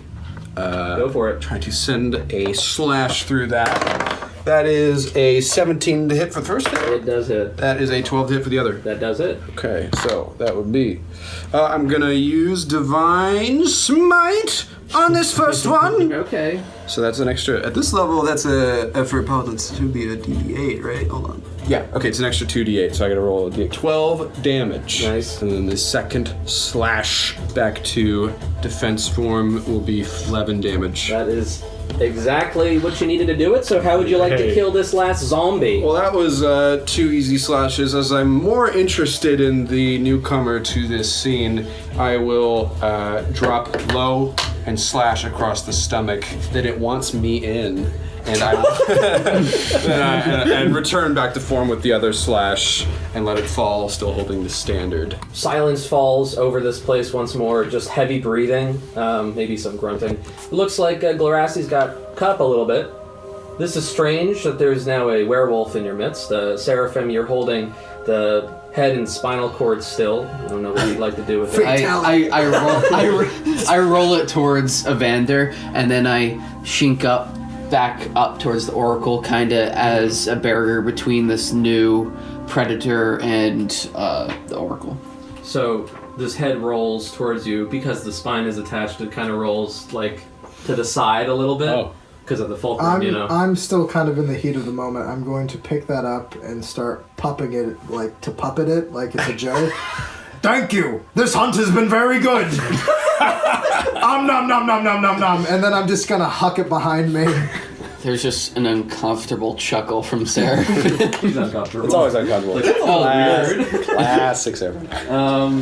So, standing around, there's a bit of a weird tension as this new creature looks to you. It is, you watch as it stands up backwards. It stands up, erect. On its front paws. It does a cartwheel. It does a handstand. Guys! Welcome! It doesn't do that. It stands up straight, erect. Yeah. It is somewhat taller than you, and you watch. It is muscled. This thing is. It's got deeply black fur all around it. It is a strong, imposing creature. Before you is a werewolf. You're right. This thing, its snout is quite long. Its teeth drip with saliva. This thing is breathing above you, and as you watch it, it begins to transform back down as it kind of meets your gaze again, and you see in front of you a man. The man's a very hairy individual all over, but he has a dark, piercing gaze. His hair is black. It is falling all around him. It is staring at you, and you see his chest rise and fall with kind of the heat of the moment. And you watch as he falls to one knee in front of you, not looking at you, and says, I am so sorry that I was not here soon enough to help you in the fight. I came as quickly as I could. It has been so long since one has stepped through the gate. Identify yourself, abomination.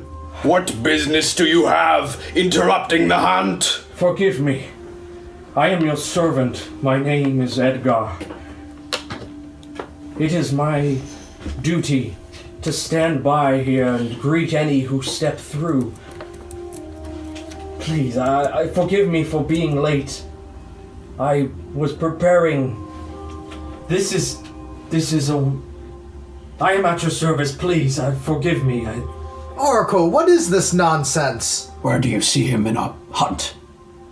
In response, the Oracle will pull a coin from his pouch and place it into his mouth on the top of on his tongue, and I'll cast Detect Thoughts on Edgar. go for it, dude. Tactile Do I wizard. have to make a save? I get your surface thoughts, and then I can make an action to try and get deeper. Okay.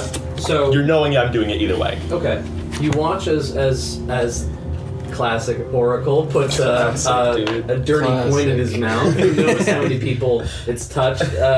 And you watch as Hey! It's in the spell description. I like that. The Oracle's eyes focus for a moment, and Atremus, you delve into the mind of this creature, parting through thoughts. At the surface level, there is a sense of deference here, a sense of fear, but more than anything else, you get a real sense of like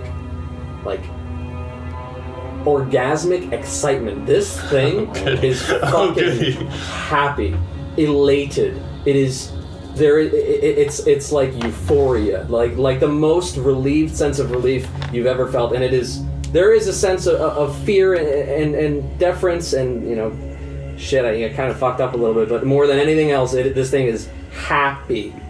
Okay. I'm going to approach it, get way too close to him in his kind of space, and give him the old look up and down with kind of Curb Your Enthusiasm, Larry David. And I'd like to just do an insight check to see what's his deal, because I'll be honest, just a man showing up in a hunt being like, I think, yeah, I'm your friend. Go for it. I think in the meantime, I'd like to check the trucks that he came from. Is there anything else like him approaching? Well, would you like to check his tracks or just check the general surroundings? General surroundings. I will never get past a 12 when it comes to roleplay. Bro, that's okay. Would you like to make a perception check? 12 is plenty strong. I know. I'm like, it's not bad. Like, it's middle of the road. 12. Bunch of 12s. I don't have to remember. So, Glarasti's looking around, hearing once again the silence has fallen on this place. It seems like the violence and the carnage of the battle was almost an affront to the place here, and very quickly its memory is gone. There is silence, no movement. You can't really hear or see anything else. Evander, as you kind of get down and size up this creature, you put on your Larry David, senses, right? And classic. This abomination in front of you, this disgusting hybrid. It is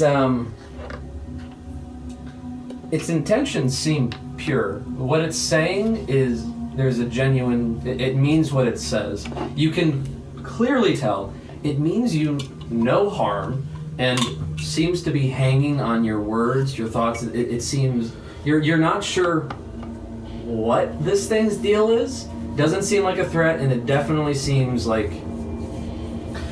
I'm going to, with my sword, point down at the carnage behind me. Do the ritual for our hunt. Oh, servant. I know no ritual to... Oracle, why are we messing with him? He has brought you here. Who? Oracle, give me the chance to do the ritual, please. The master of this place. Why else would you be here? I am here to serve you. Please tell me. I know no ritual. I've waited. This is a great portent. And he looks up and meets your eyes. Nylea, does that mean anything to you? Nothing. But the devil that lives here, Yes. we wish him dead. We do not wish him dead. He will be dead. Hunt, hunt, hunt, Hunt. hunt, hunt. You watch as it kind of it hits him kind of odd. Man, this party getting different, bro. He kind of falters for a second, meeting your gaze, and looks around like, fuck. And then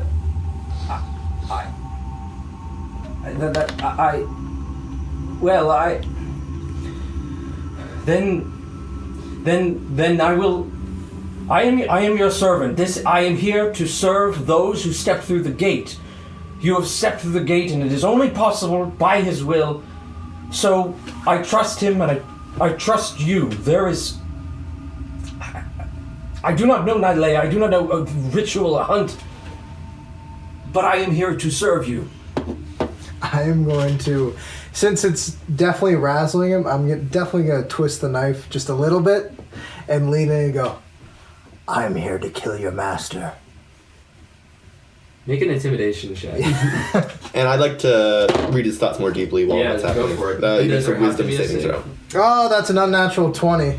He can make intelligence to try to stop me from reading his thoughts further. The smoke is kind of coming off the beard. A wisdom? It's a wisdom to yeah. stop me from getting in, and it's intelligence to break the spell.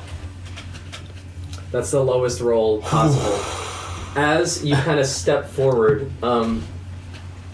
and tell this to this faltering thing, at the same time it's looking at your eyes, and then you see it kind of shudder for a second. You feel Atremus. Mm-hmm. Its barriers against you are rent apart as you delve down into its mind. Now, in this, you get everything it's thinking, any, like exactly deep thoughts, like... So, you attempt to probe deeper into the hidden creature's mind. If you probe deeper, the target must make a wisdom saving throw. If it fails, you gain insight into its reasoning, if any, its emotional state, and something that looms large in its mind. Okay, so piercing down deeper into these feelings of fear, deference, excitement, you get the sense that the reason it's feeling these things, the kind of the inner mechanism, the Wizard of Oz behind everything. This thing was here long time. This thing is in charge of whatever this gate, the people who come through it, and it's here it's been put here at the will of its master Strahd. This is a servant of Strahd and a loyal one. This thing you feel is a real the idea that these people have come in here wanting to kill Strahd, who has let them in here, and yet he must serve Strahd in helping these people because Strahd doesn't make mistakes. This is intentional.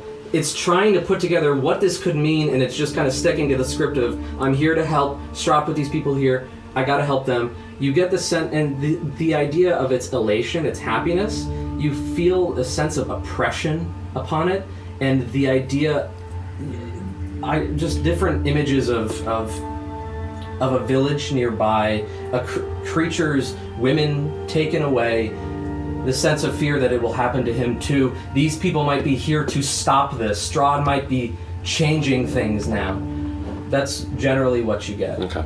And you also get a sense of that script of, I guess I'll just do what I have to do because I have to do it, is like shaken like a chain. As it stares you, Evander, back in the eyes, this thing... I am your servant. Then I serve you. Well then, Oracle, decide what we do with this pup. I'm going to just kind of back off and just cross my arms, and I'm still trying to intimidate him as best I can because I do not trust him. Because Atremus and Evander are taking care of this part, I will be circling the perimeter as best as I can, just keeping a watch. Sure. So You can make a perception check. Seraphim will start collecting different body parts and arranging them in different sigils on the ground. Oh, shit. As it starts to go into a ring, as in the middle there is a pile of the offerings, as the rest of the offerings are making these sigils. Atremus will take the coin out of his mouth, clean it on a cloth, and put it back into his pouch. It is a dog of the master we seek. It's a dog of our prey. But on a leash, it may lead us to our quarry. Seraphim, perform the ritual, but do not consume the meat. It is old. Very well. You watch as Seraphim takes out a flint and steel, and just in one stroke, a flurry of sparks strike, and he keeps doing it over and over and over again until it is rapid, fast, and there's actual flame produced onto these bodies. And you watch as the entire sigil lights up. You all watch as the ritual is performed. These bodies light up. The fire does not last long. These things seem... Their flesh is so old, it almost seems like it is just begging to be evaporated in flame. The conflagration of flame is massive, casting shadows everywhere, letting you see seems the trees themselves have never been cast in light like this in a long time. There is a sense of, we're here, and this was a good one. You watch as the flames begin to die out as the bodies are evaporated, and this creature on the ground looks up at you, Evander, and says, He's coming.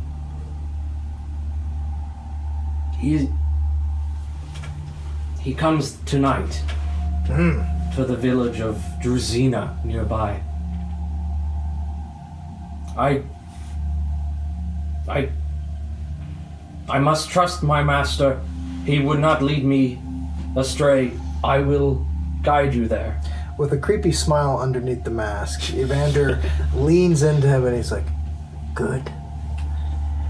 If you betray us, I will cut you open, and then your master, and then everyone you've ever met.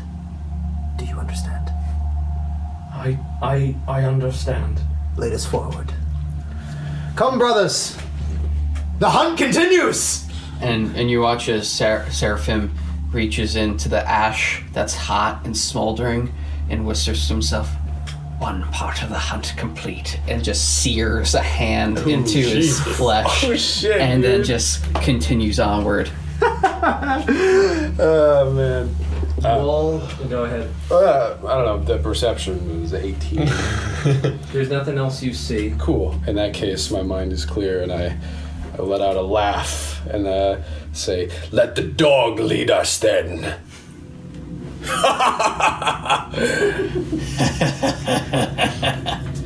Brother, you didn't get knocked down that last fight, did you? Only for a brief moment. I had to know their weaknesses. You've always had weak knees.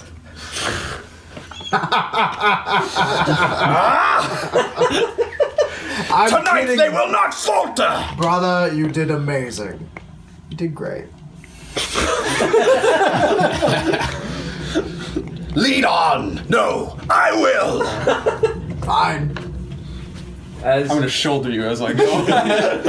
As you all go forward, Glarasti's contemplating the idea of gaslighting, and the Oracle leading you forward, still having that direction in mind. The locate object would have stopped when I did the detect. Okay, well, you would still have the idea of it. And so as you guys continue forward, this thing, are you letting it lead you, or are you... Yeah, I'm going to be probably, if the lineup is, I think it's probably going to be Wolf, then our Herald, then me, and Oracle, and you in the back? I'd like to be standing right behind the wolf, kind of on all fours, kind of right next to it. I am going to be then Oracle, then me right behind the back. There's definitely this idea of if there's a nucleus, it is the Oracle, and then I am simply an orbiting body waiting for whatever comes near. And I'm also trying to be on high alert and probably giving riddles. Sure. As you guys continue, Seraphim, what's your race again? I am a human, but variant human. It's hard to tell. Yeah, so there's real hard to tell. Yeah, it's very hard to tell. He's just a human-ish, probably. He said he was a human, and then he's like, "And I scuttle," and I'm like, But I definitely seem way more long than a human should be. Yeah. It's just he's a man with just a long torso. Many a night spent on the stretcher. Willy Wonka. Welcome to the chocolate factory. Yeah, you gotta say that when you rip He's like a fun inflatable tube man. Yeah. Cool. So as all of you head forward, each in their individually flavored aesthetic ways towards the door that you sensed, and the werewolf Edgar leads in the same direction, or walks in kind of the same direction of that sense. Riddles are told, and you Dog. Say my name and I disappear. What am I? I would say probably maybe a house guest who has been just unpleasant through the night. That's actually better than what I thought. The answer is silence, but I like that better. Maybe he was sent by Nylea. You hear me mutter, So as you guys step forward through this dark, dead forest, through the silence and the general sense of just pretty gross here. We can take a brief break, maybe get some water. Yeah, it's been rather intense, fellas. It's been an intense one. So let's take a little break, breathe outside. Brother, break! Brother! Do, do, do! Ow, ow, ow, ow, ow!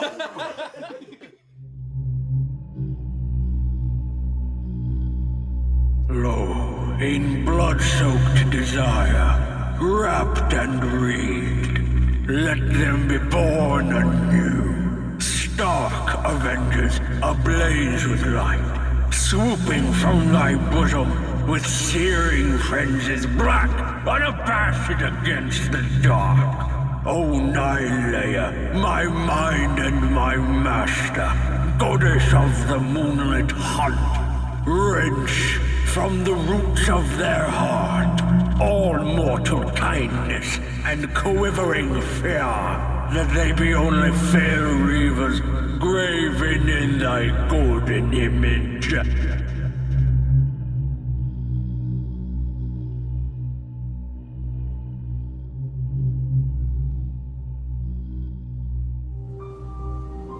All of you are on your way to a door. Your oracle perceived it through the fog, the dead air, and you are headed that way, towards this door. With you is the werewolf in human form, 𝐎𝐑, said to be the servant of Strahd, there for you, keeper of the gate, certain things. Seemed pretty put off when you said you were going to kill his master, and then insisted upon it, and then really made clear that you were going to kill him. So he's having some odd thoughts, certainly. But all of you are walking through this dead, stale place. Quiet. It's not too far. After a few minutes pass, nothing of real interest occurs, and you find yourselves, as you're walking through this forest, you see ahead of you a small cottage. Looks like a very nice one. It contrasts pretty heavily from the forest around you. You see it's a pretty small place. Looks like there might be 1 or 2 rooms given the size of it. There's a perimeter, like, stone fence. It's a nicely put together place. You see there are some racks outside of it. Looks like something maybe drying leather or drying meat, perhaps. You see there are a few windows to the cottage. They fill with warm light, and a curling smoke trail goes up to the sky from the chimney. 𝐎𝐑, this is the door that you perceived. Okay. You see it closed. 𝐎𝐑, at this point, says, "This is my home. I stay here with my wife. Before we go to the village, I must bring the food for tonight.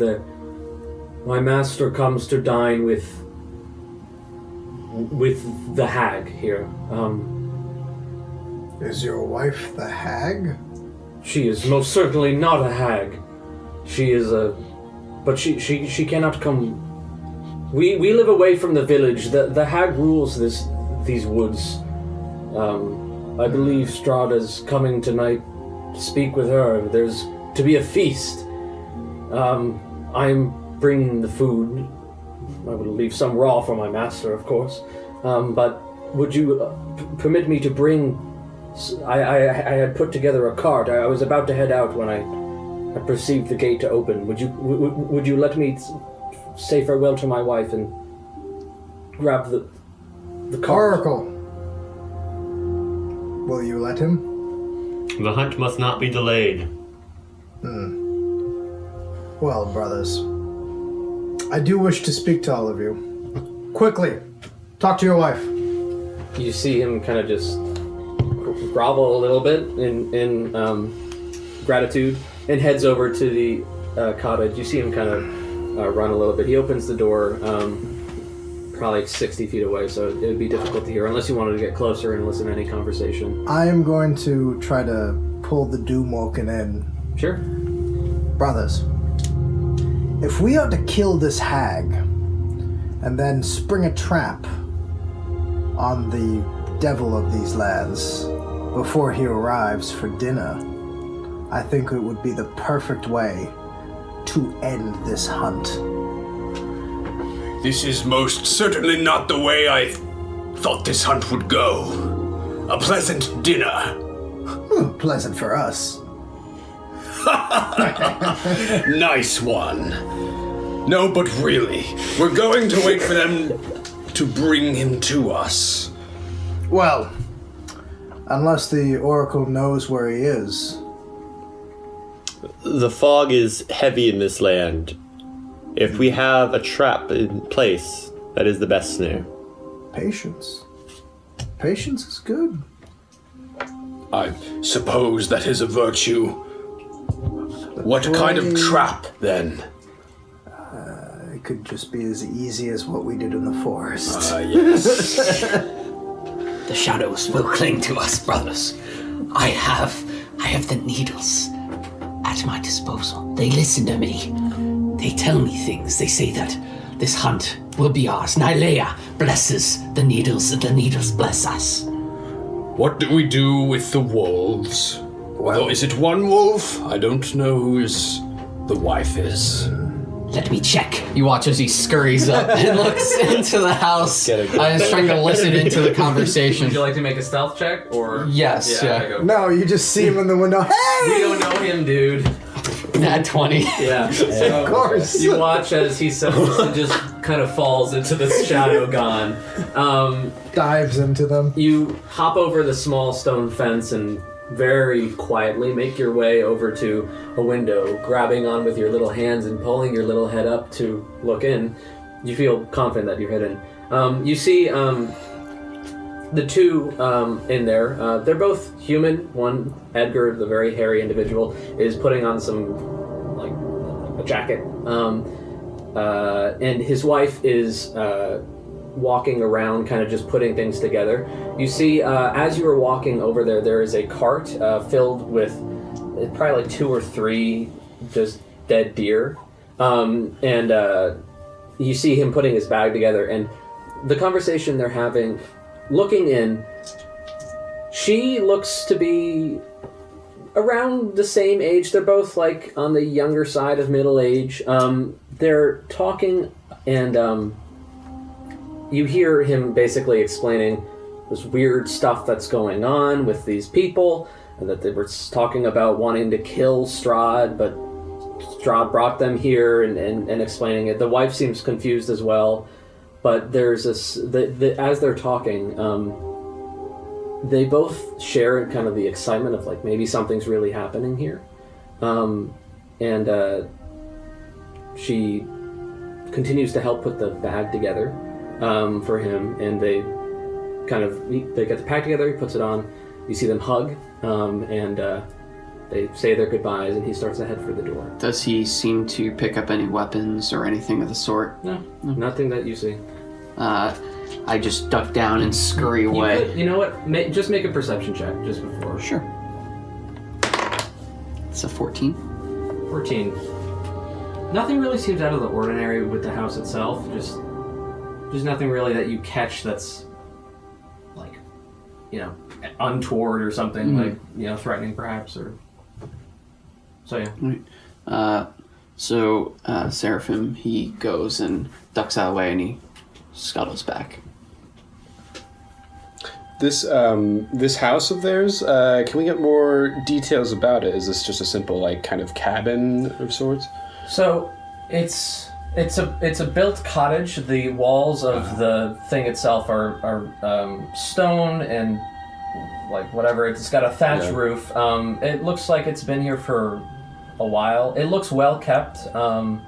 There's no other settlement around that you can perceive right now, but it's in a cleared out section of the woods. It looks rather it looks pretty normal. Like it's almost like a slice out of a happier place put in here. It's a weird contrast, and yet there doesn't seem to be anything like, creepy or it just seems like pleasant.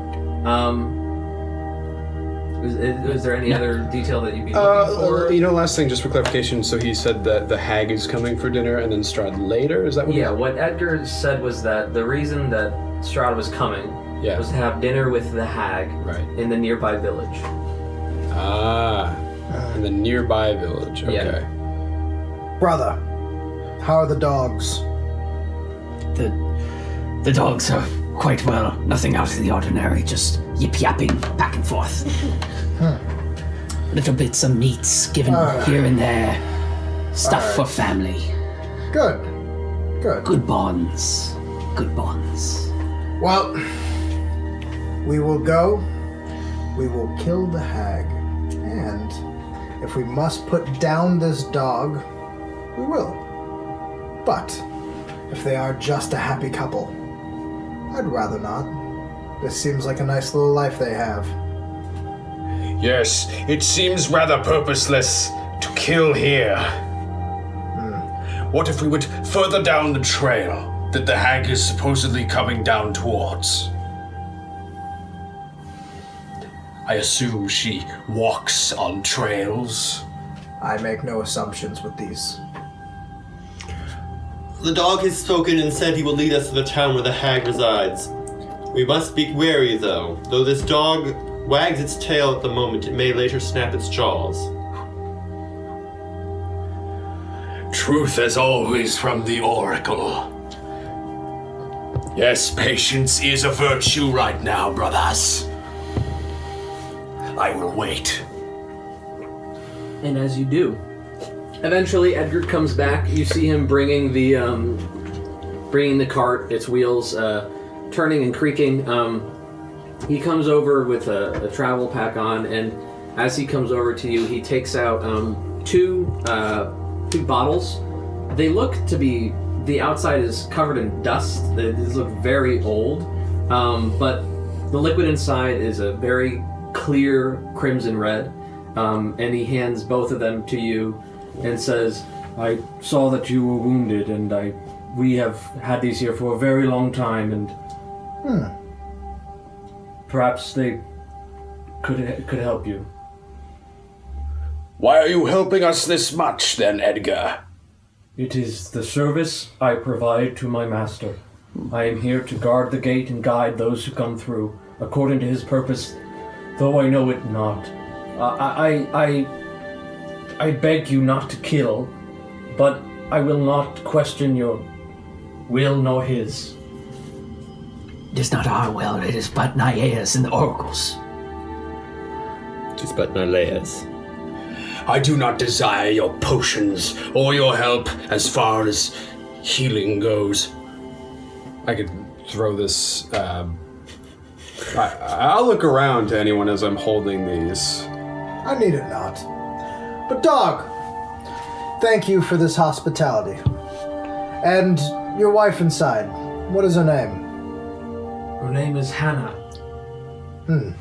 I'm going to step forward and sheath my sword, take my mask down for a moment. Hannah! There's a second where he kind of looks scared, and just kind of, but he doesn't like turn and look. And a moment passes, and you hear the door open. She slowly steps out. She has a heavy cloak on. It's pretty cold, but you see her standing in the light of the cottage, and she looks out at you. Thank you for letting us borrow your husband. We appreciate it. And more so, a box without hinges, lock or key, yet golden treasure lies within. What is it? This is one of my favorites. I'm not familiar with that. It's an egg! It's an egg! And with that, I'm going to take out, just kind of rip that page out, leave it down and kind of wave. Blessings of Nicaea before you. She yells out. Not Nicaea. Is it Nylea? Nylea. Wow. Nicaea Nicaea. is the church Backhand council. you, dude. Finger. Everyone Your just starts- tongue must have Everyone slipped. stabs me. Yeah. They just Caesar me to death. Our eyes go wide. As you guys turn and head back and start walking, following, or leading yourselves, you hear her yell out, "Thank you!" And as you continue, the werewolf, Edgar, turns and says, "It is not far from the village. It's just up this way. The path should be okay. So I guess let's go." Edgar, how long have you been cursed? It's been a long time.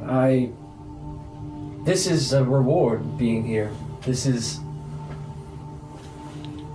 My master knows my pain, and he rewarded my deeds and my loyalty, and this is it.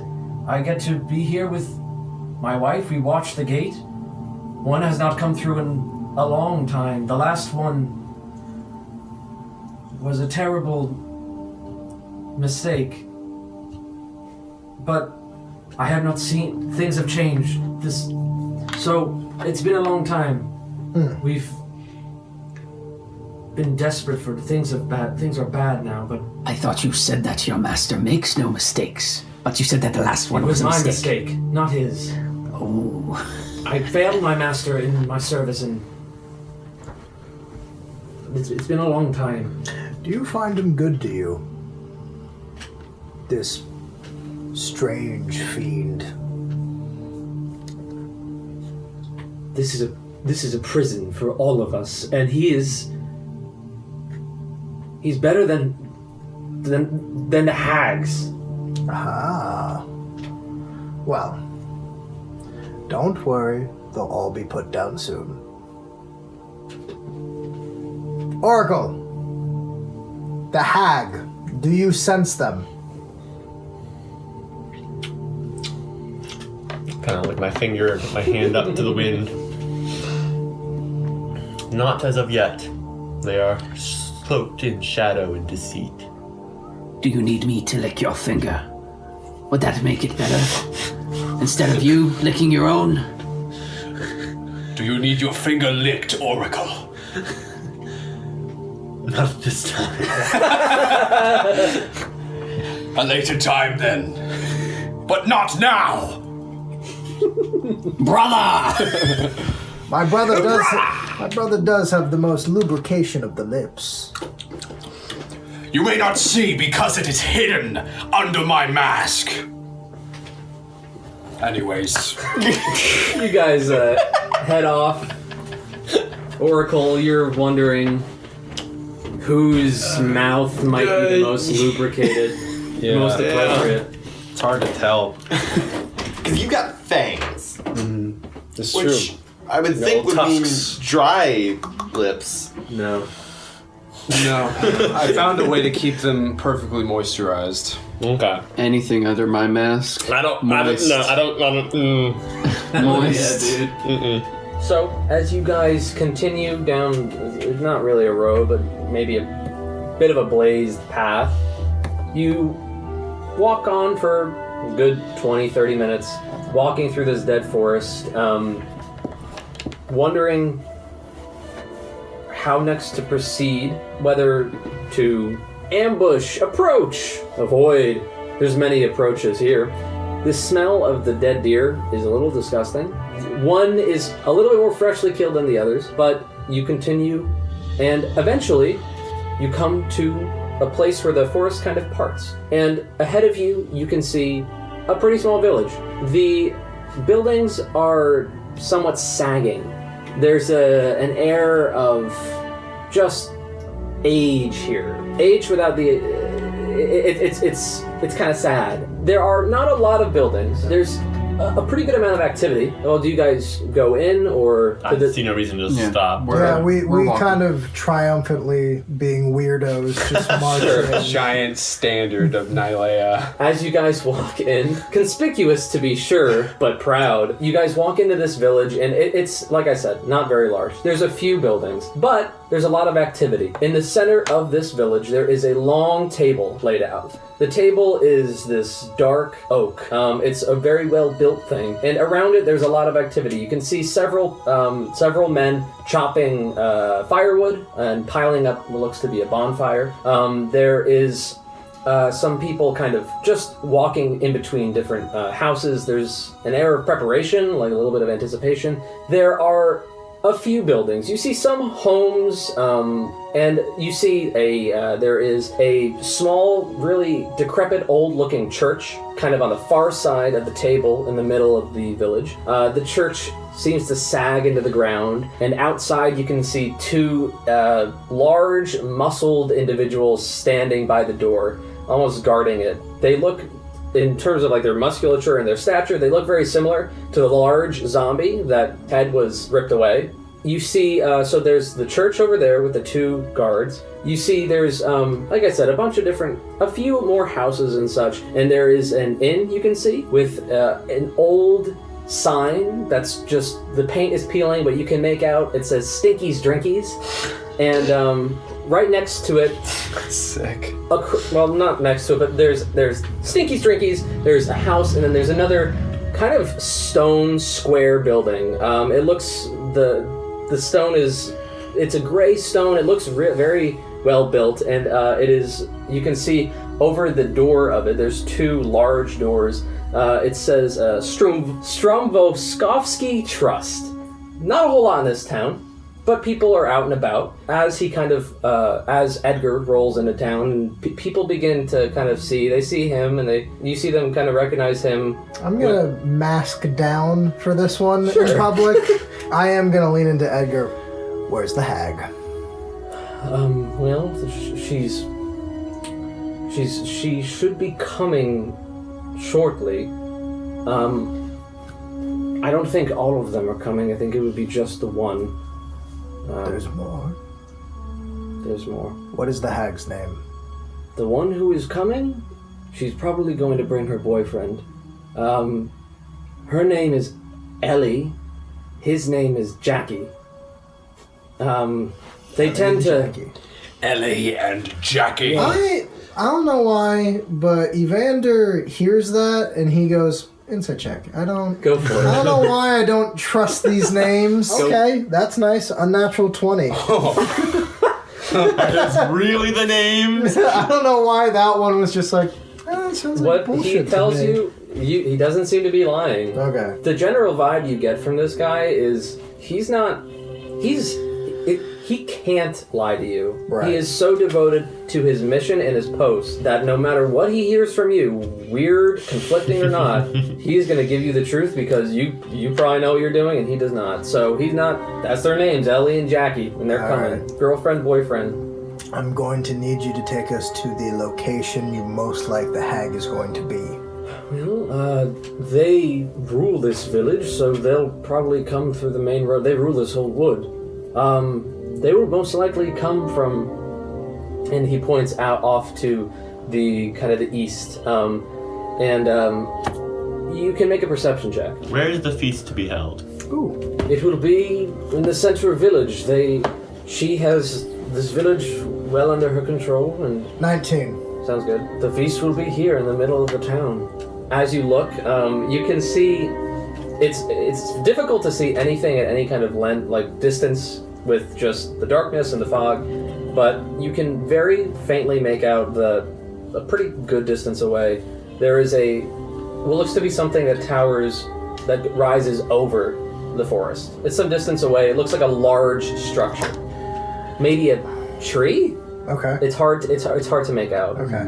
And he says she should be coming Towards the center of town. Yes, she'll be coming in from the main road, Okay. from her home. Edgar, I'm going to need you to do something, alright? Yes. We are going to be killing this hag. And I know. I know you know. And I saw you in battle today, and while I don't love this and I know this might hurt you, you are going to fight with us to kill her. Yes. All right. In that case, brothers, I believe our next move is going to be another classic bait and switch. Shall we hunt in the town, in the public, so that all may see Nylea's hunt, or shall we hunt in the secret of the night, where Nylea may see the hunt? While you're asking that, Glorastes is flaunting this flag as he's holding it, and I'm looking out and curious of any of these commoners in this village. Are any out right now? You're looking. So, what are you looking? I want to them know what they think of the pride of Nylea. for? Sure. Roll. I guess roll an insight check. It's a 5. Oh. Looking around, they tend to not really be looking at you very much. They seem to be just busy. They see Edgar with you, and they don't really seem to be. I got that George Washington kind of pose with the knee up and stuff. I'm gonna point at one and go, "You will witness the paradigm shift." You see them just. The third epoch is upon us. I know. You see them kind of look and say, "I'm very excited for that." I'll let that be. Oracle, to your question, I say we do both.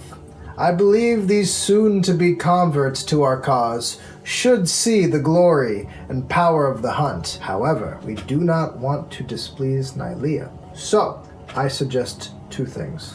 One of us, either me or Edgar, stays out into the public and does a bit of a routine, hopefully maybe to get this hag here sooner. Once she is coming down the road, we attack her then near the beginning of town. And we make sure to kill her off immediately. Now, in doing so, I might need to invoke some lewd behavior on my behalf to get her here sooner. If it is necessary, we will do it. How long do we have before the hag arrives? Well, they plan to come. The feast will begin at midnight, as does any Barovian feast. How But- do you tell? We have, we guess, really. So, How about we guess now? well, you could. It might be midnight for you, but, you know, for other people, it's hard to line up the guesses. So Yes, it's different Maybe- clocks. An hour or 2. Seems pretty reassuring with that. My lewd behavior might not bring her here sooner than I thought. What if we just start telling the people that the feast is now? Well, she comes sooner if we say the feast is now. If it's this ambiguous. That makes sense. If the feast is now, then she arrives now. Exactly. So The hunt continues. the hunt will be immediate. Immediate. Yes. All right. Okay. Okay. Edgar, tell the people. Okay. As he steps forward, you guys can make perception checks. Does Edgar have any level of at all control over when the feast starts? 17. I'm really hoping the So native 14. just gets it happen. Natural 1. Oh. 6. 17. With this, the rest of you are wondering what's gonna happen. What's he gonna say? When's midnight? Evander, as you've been kind of trying to keep a read on this situation, knowing how to best always react, you can see the 2 bulkier individuals over by the flanking the church. They're on the far side of you, but whereas everyone else is kind of doing their thing, both of them are looking at your group. They look like they're paying a lot of attention to you. I will kind of shamefully reach down to my right pocket and pull out panpipes and go look over at my paladin brother, the herald. Yeah. You shut your mouth about what I'm about to do. Don't you fucking laugh. I'm then going to play a very loud note and naturally just play these panpipes well. Hey, It's sure. almost like we're only supposed to be one kind of class. Right. Such as? A bird. And after I play it, I'm basically trying to persuade people to come over here to us. I'm calling more and more attention. Okay. If possible. I don't know how I get performance. Yeah, or... make a performance check. Yeah, I'll just watch. I take out my hammer and I start beating to the set, like making a beat. A beat. That's going to be a 15 to get people performing, Sure. trying to get people over here. Edgar kind of steps forward to announce something or other. You begin to play, and you watch as all of the people around, it's like a shock almost, as they kind of turn and they watch you playing, and there's almost like a moment of like silence as everyone just kind of watches you play. It seems fascinating to them. Once I have their attention, I'd like to put it down. Mm-hmm. Ladies and gentlemen, we have an amazing gift from our Dark Lord. It hurts to say. He has given us a great idea.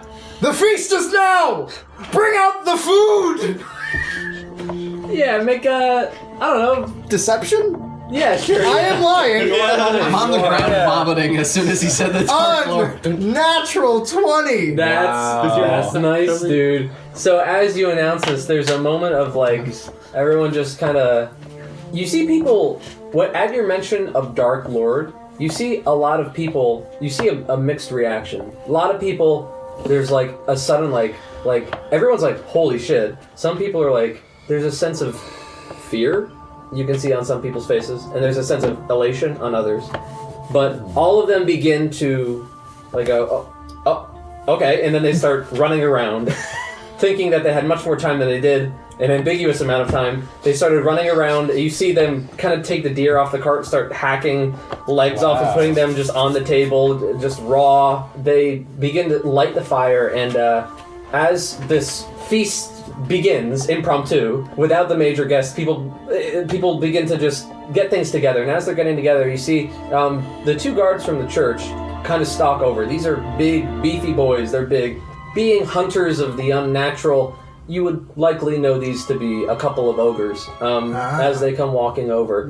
One of them kind of stays back. They look identical. One of them kind of steps forward, sees, and kind of looks you up and down, and says, Go look over to one of my brothers. I'm apologize for that crass action. I feel disgusted. That was... When you wet our knives with your honeyed words, be careful you do not cut your tongue.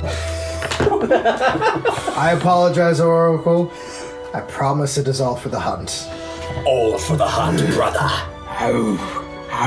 It's like, it's basically like a space marine putting on a ballet dress. I'm sorry. Hey, it's for the Emperor. I'm sorry. I gotta do it. One of the ogres steps forward, and he kind of crosses his arms and looks at you guys.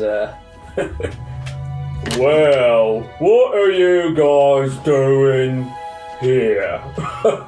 Who the fuck are you? I'm going to come up to this ogre, do essentially the same thing I did to Edgar, and go, leave us, and try to intimidate him. I'm going to walk up next to you as well, give him my gladius little toss in the air and catch. I scuttle underneath the dinner table, but then I start rising up behind the ogre immediately. Are you guys giving me the help action? I suppose so, Okay, then advantage. Not intimidating can make a perception check. Oh, hello. Okay, that is going to be an 18 to intimidate them. With advantage? With advantage, that's the 18. Well done. 17 with perception. 17? Guys, nice. You're rolling hot today. As you step forward and say that, you're looking up at him, and there's a moment where he kind of just steps back, and then the one behind him kind of steps forward and says, "Ronnie, are you okay?" And then he says, the one up front says, "Yeah, Johnny, I got this one." There's a loud sniffing behind him as I take in his scent. What? I'm not gonna leave you. It's my job to guard here. So you can't just do whatever you want. We have shaken his resolve. What? No, you haven't. What is your name? Johnny. Johnny, guard somewhere else. I got a guard here. Who are you guys? We are the Doomwoken. We are the Doomwoken. Nylea guides my hunt. Leave us. Ellie's gonna be so mad. I don't. You watch as he turns and walks away, and the twin kind of takes him and says, "It's okay, Johnny. We're just gonna go back to the church. It's fine, okay?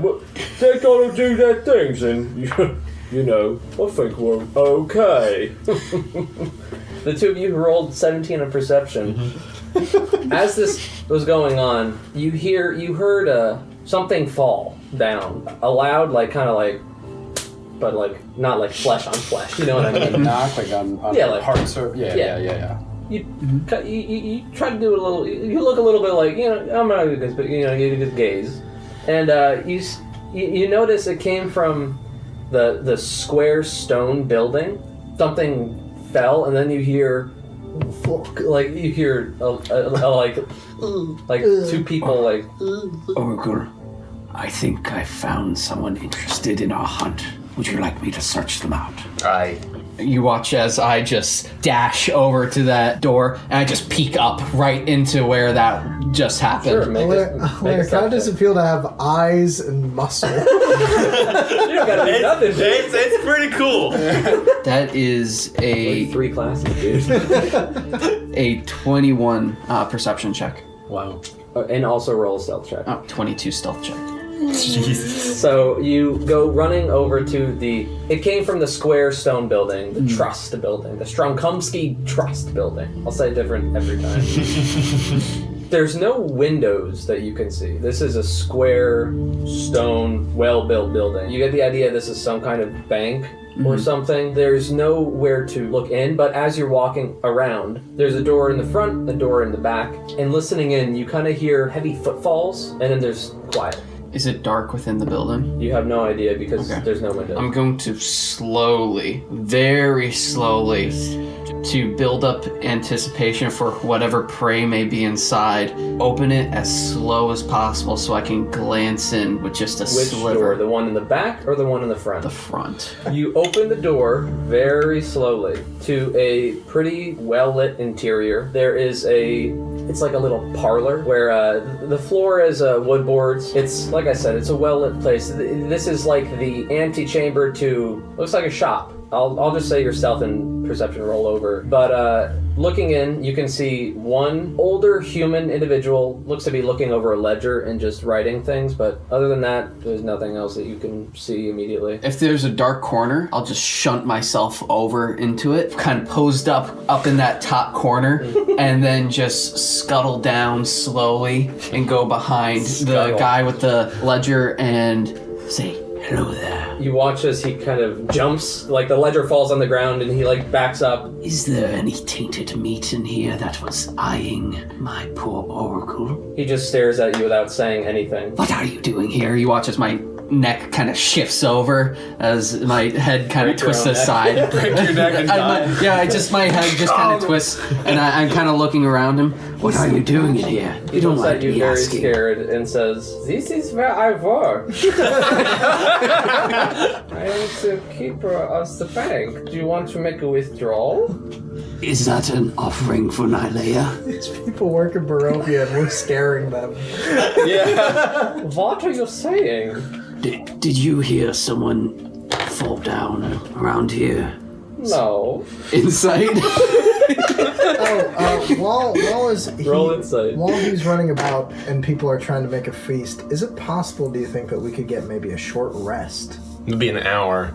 Oh, you think we have that? If we have that, sure. If not, You can start. yeah. If Sure. we get an hour, fine. sure. If not, then say la vie. It's a 14. You take him at his word. Is there other locations within your establishment? How many floors do you have?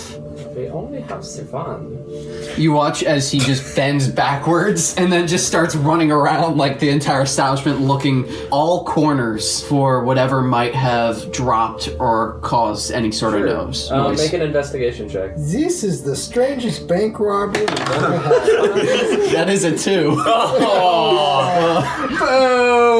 You start running around the parlor, looking.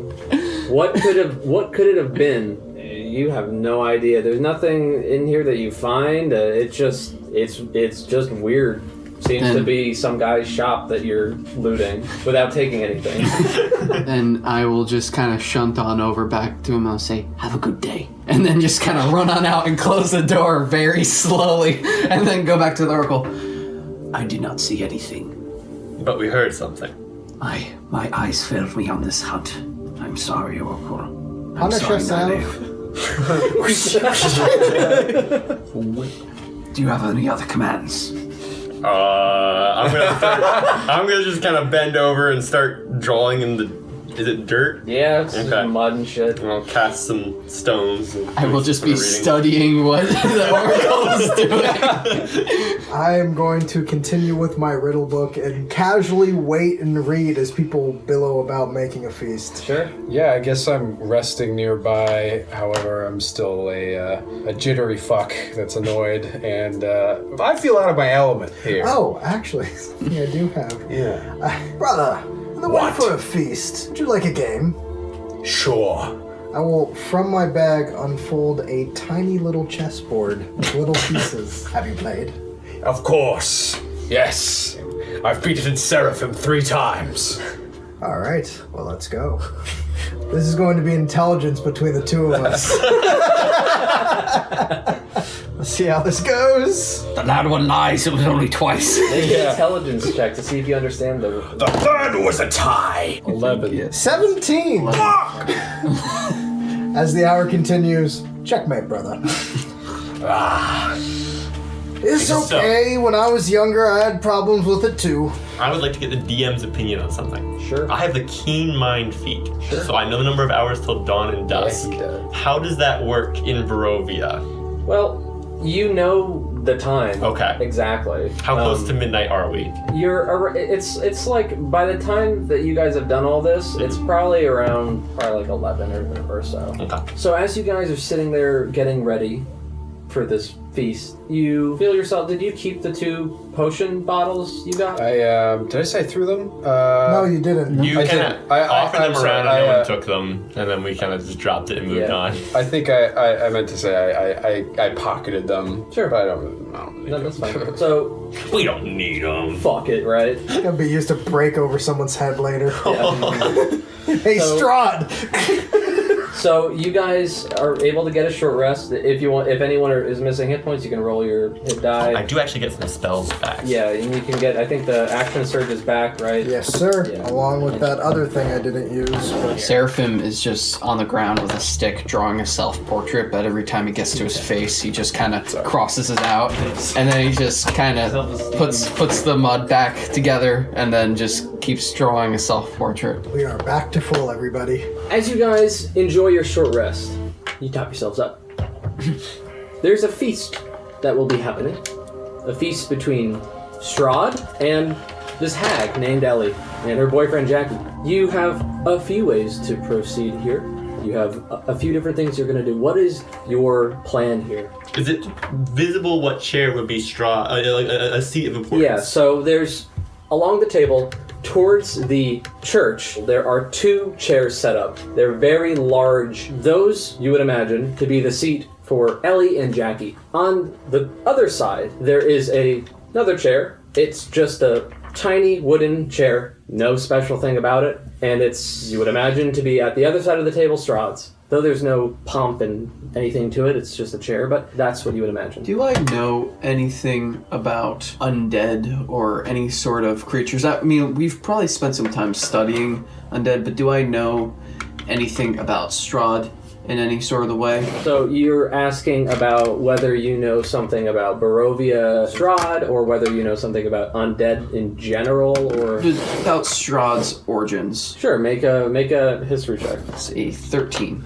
As you sit there and think back on what you've been told, Agathon was never actually very clear about a whole lot of things. There was never really a sense of, Come with me to this field. I'll There's tell you on never the a- way there. there's never a sense of instruction or specificity with him. And thinking back, it's actually kind of weird. It's like, wow, I did a lot of things without a whole lot of, explanation. But I'm looking at my twisted hands. He has has a crisis of faith for a fleeting But moment. then that passes. You go, no, what am I saying? What Agathon's told you is general things, nothing specific about what this creature is, just the threat that it represents, the evil that it is, the undeath, the mastery it holds over death, just so nothing necessarily about its origin. From what you've been told, this is a terribly cruel, twisted thing that holds this place under its thumb. The whole place is just violently ill from the disease that is Strahd. There's not a whole lot about specific details of just the mechanics of things, but... Of who he is or what he is, yeah. He's prey. He's prey. Yeah. He's meat. Dead meat. So... Now, Bobby, I need propane. What would you guys like to do? I will ask our oracle. Brother. I will defer to someone else. Shall we take out the hag on the road, or shall we try to ambush them both? I'm afraid that the power that both might wield could overtake us. It seems wise for us to set a trap and then Hunt another is for trap. a single quarry. Right. So one hunt at a time. One at a time. Another handprint, another prey. So, the hag first on the road, then... Which one of us will... Two, actually. That's true. Are there not two hags? Ellie and Jackie. Despicable names. Oracle, does that mean I get two handprints this time? Spit in my helmet. Perhaps it will. Perfect. Two handprints. You guys need to stop spitting with your helmets on, for real. Just so disgusting. I have- Can I put a glyph of warding on Strahd's chair? Sure. Oh, shit. Well, what would you like it to do? In this case, it'll just be explosive. I'll do fire damage. That's a good standby. Sure. Fun. Just in case. I also, in the short rest, if possible, could I also look over the dagger that got us here? If there's any sure. That's special importance. Would you like to make like a religion check or something? Yeah, I was actually leaning more, Investigation. religion or arcana. I don't- Sure, go for it. So for religion, that is a 2. And I'll just go for arcana if it looks magical. Sure. That's a 17! Nice, dude. Looking at it, there's not a whole lot of artifacts of Nylea. You've only really ever heard about her bow. That's kind of like her thing. She's an archer. So it's... Alright, so for religion, that is a 2. And I'll just go for arcana if it looks magical. Sure. That's a 17! Nice, dude. Looking at it, there's not a whole lot of artifacts of Nylea. You've only really ever heard about her bow. That's kind of like her thing.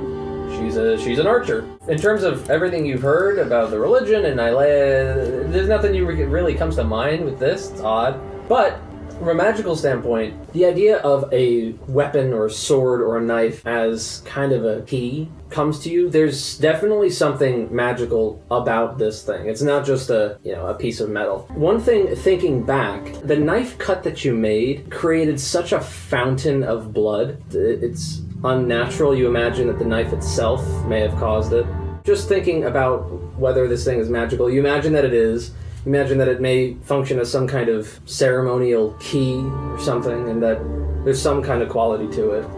In that case, I'm going to hand it over to our oracle. Mm-hmm. I'm afraid this is the last of our brother, and I do not know what it means, and it is too heavy a burden on me for this hunt. And then I am going to mask on. Feeling out of place in this town. I feel like this is not the type of hunt I was expecting. The patience needed for this is just not what I was preparing myself for. I will calm myself for a moment. I'm going to use Divine Sense to try to know the location of any celestial, any fiend, any undead within 60 feet of me. So you're out in the open, like around... I guess in the town center, and I guess I'm just looking around. I want there to be something more thrilling about these people. You kind of walk around a little bit in the middle as people are busying themselves, and there's nothing that hits you that fits any of those categories. It's frustrating. But yeah. In that case, make my way back. What are you guys gonna do? Hag on the road. Shall we spring a trap again? Agreed. Yes. All right. The classic hag on the road is what they'll call it from now on. Let me whisper to the needles. Fantastic. They will tell me what Brother. they want. And I'm going to whisper them. Stay quiet for us. Persuasion. Are we doing it now? Or are we? I'm gonna cast. Yeah, that lasts for a while. Oh, okay. That is a 3. They once again hear you. They know you. Yeah, The needles. They I wave. take a clump and I just kind of spread the There's no needles on grass, so everybody. it's just mud Yeah. that you're talking to. Oh, perfect. And I kind of slap a little bit on everybody, and I cast Pass Without Trace. Slaps mud on everyone. Shall one of us be bait again, or shall we just go into the night? I'm fine with being in the open if we wish. Have we pursued hags before? Not They to my seem knowledge. relatively new to me. I just want you to know if we're gonna have someone out in the open, I want my mud back for that person. Oracle, In that what case. say you? Do you feel ready for the hunt, or do you feel ready for the stalk? I'm ready for the hunt. Then have your hunt. Mask on. I am going to light my beard pretty hardcore underneath for the smoke effect. Oh, okay. Would you like me to take away your mud? Absolutely. Evander, you are going to be bait on this trail? Yeah, I'm going to be trying to find a nice stump to sit on and kind of look to the direction that I saw earlier. Still ready with a reaction that if anybody comes my way, they are going to get a good slice. But I am clearly out in the open waiting for something. You guys go down like the path a little bit away from the village? Or? Yes. Okay. Those of you who are hiding, please roll stealth checks. I guess I'm covering Atrimas if Evander isn't. 21. 30. 12. Hey. Your boys. I look over. I can see you, brother. Thank you. You say Thank that, you, and brother, for the he snow. shifts onto the I other can't side. see. There's a hand that wraps around the front of your mouth and then just slowly pulls you back. Sure. Your ploof is sticking up.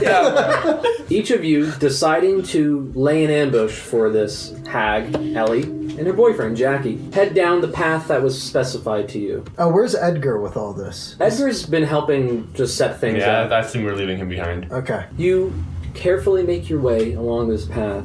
As you're all moving forward, some stealthily, some not, roll perception check. 5. That is a crit fail. Crit fail. 22. 22, not bad. 13. 13. I think I, in the waiting, just started reading riddles again. This is boring. Seraphim, stealth is like second. It does First itself, nature to him. and you kind of you're on autopilot, so you get to just do whatever you want while everyone else does their thing. As you are stealthing, you guys move down this path a pretty good way. You find what looks to be a pretty good spot to lay an ambush. It allows you some different angles to attack the road. Seraphim, you see through the trees, the dead trees, through the staleness, through the silence, you see a distance away, overlooking this forest, a large tree, dead, that kind of juts out of the earth and looks over this whole forest. It's very large. As all of you set up, a little bit of time passes, and you hear a little bit of conversation. Well, I guess we'll see which of you do. Roll perception checks as you wait. Another 5. 21. 16, I look up from my book. 14. I got a good one. Oracle. This is go fucking... Oracle. That is who I am. You're just thinking about how awesome it is that you have so many other appendages that are outside of your body. And you're not really paying much attention. But the rest of you see and hear coming down the road, there's some conversation. You hear a cackle, and you hear kind of a lower laugh. You hear the footfalls, and they're large. They're heavy footfalls. You watch as Ellie and Jackie come down the road. They're both large creatures. Ellie, you could guess, is the feminine one, but it's hard to tell. The hag is massive. It is bony, muscled. Its hands are gigantic. It has a tattered robe on it, and its head is almost leaning forward under this massive just sack of, they look like boils and just shit stuck into her back. You see bones, branches, things just stuck into her as she walks forward slowly, and you hear her talking just from a distance. You hear as she's laughing. And next to her, I suppose you could say the one who looks a little bit more masculine, is an equally large creature standing a little bit more erect. Its large hands similarly massive. It looks almost like a cleaner, masculine version of her, walking, chest open. And as they walk, you see him kind of elbow her and say, "It's pretty funny, isn't it?" As these two continue walking, Hag and her boyfriend. How far away are they? Probably around, I'd say like 45 feet. Okay. They come to a stop in the middle of the road, seeing one standing there, a masked, smoking individual, and they stop and they look. Their eyes, while one eye looks at you, their other seems to be roving about.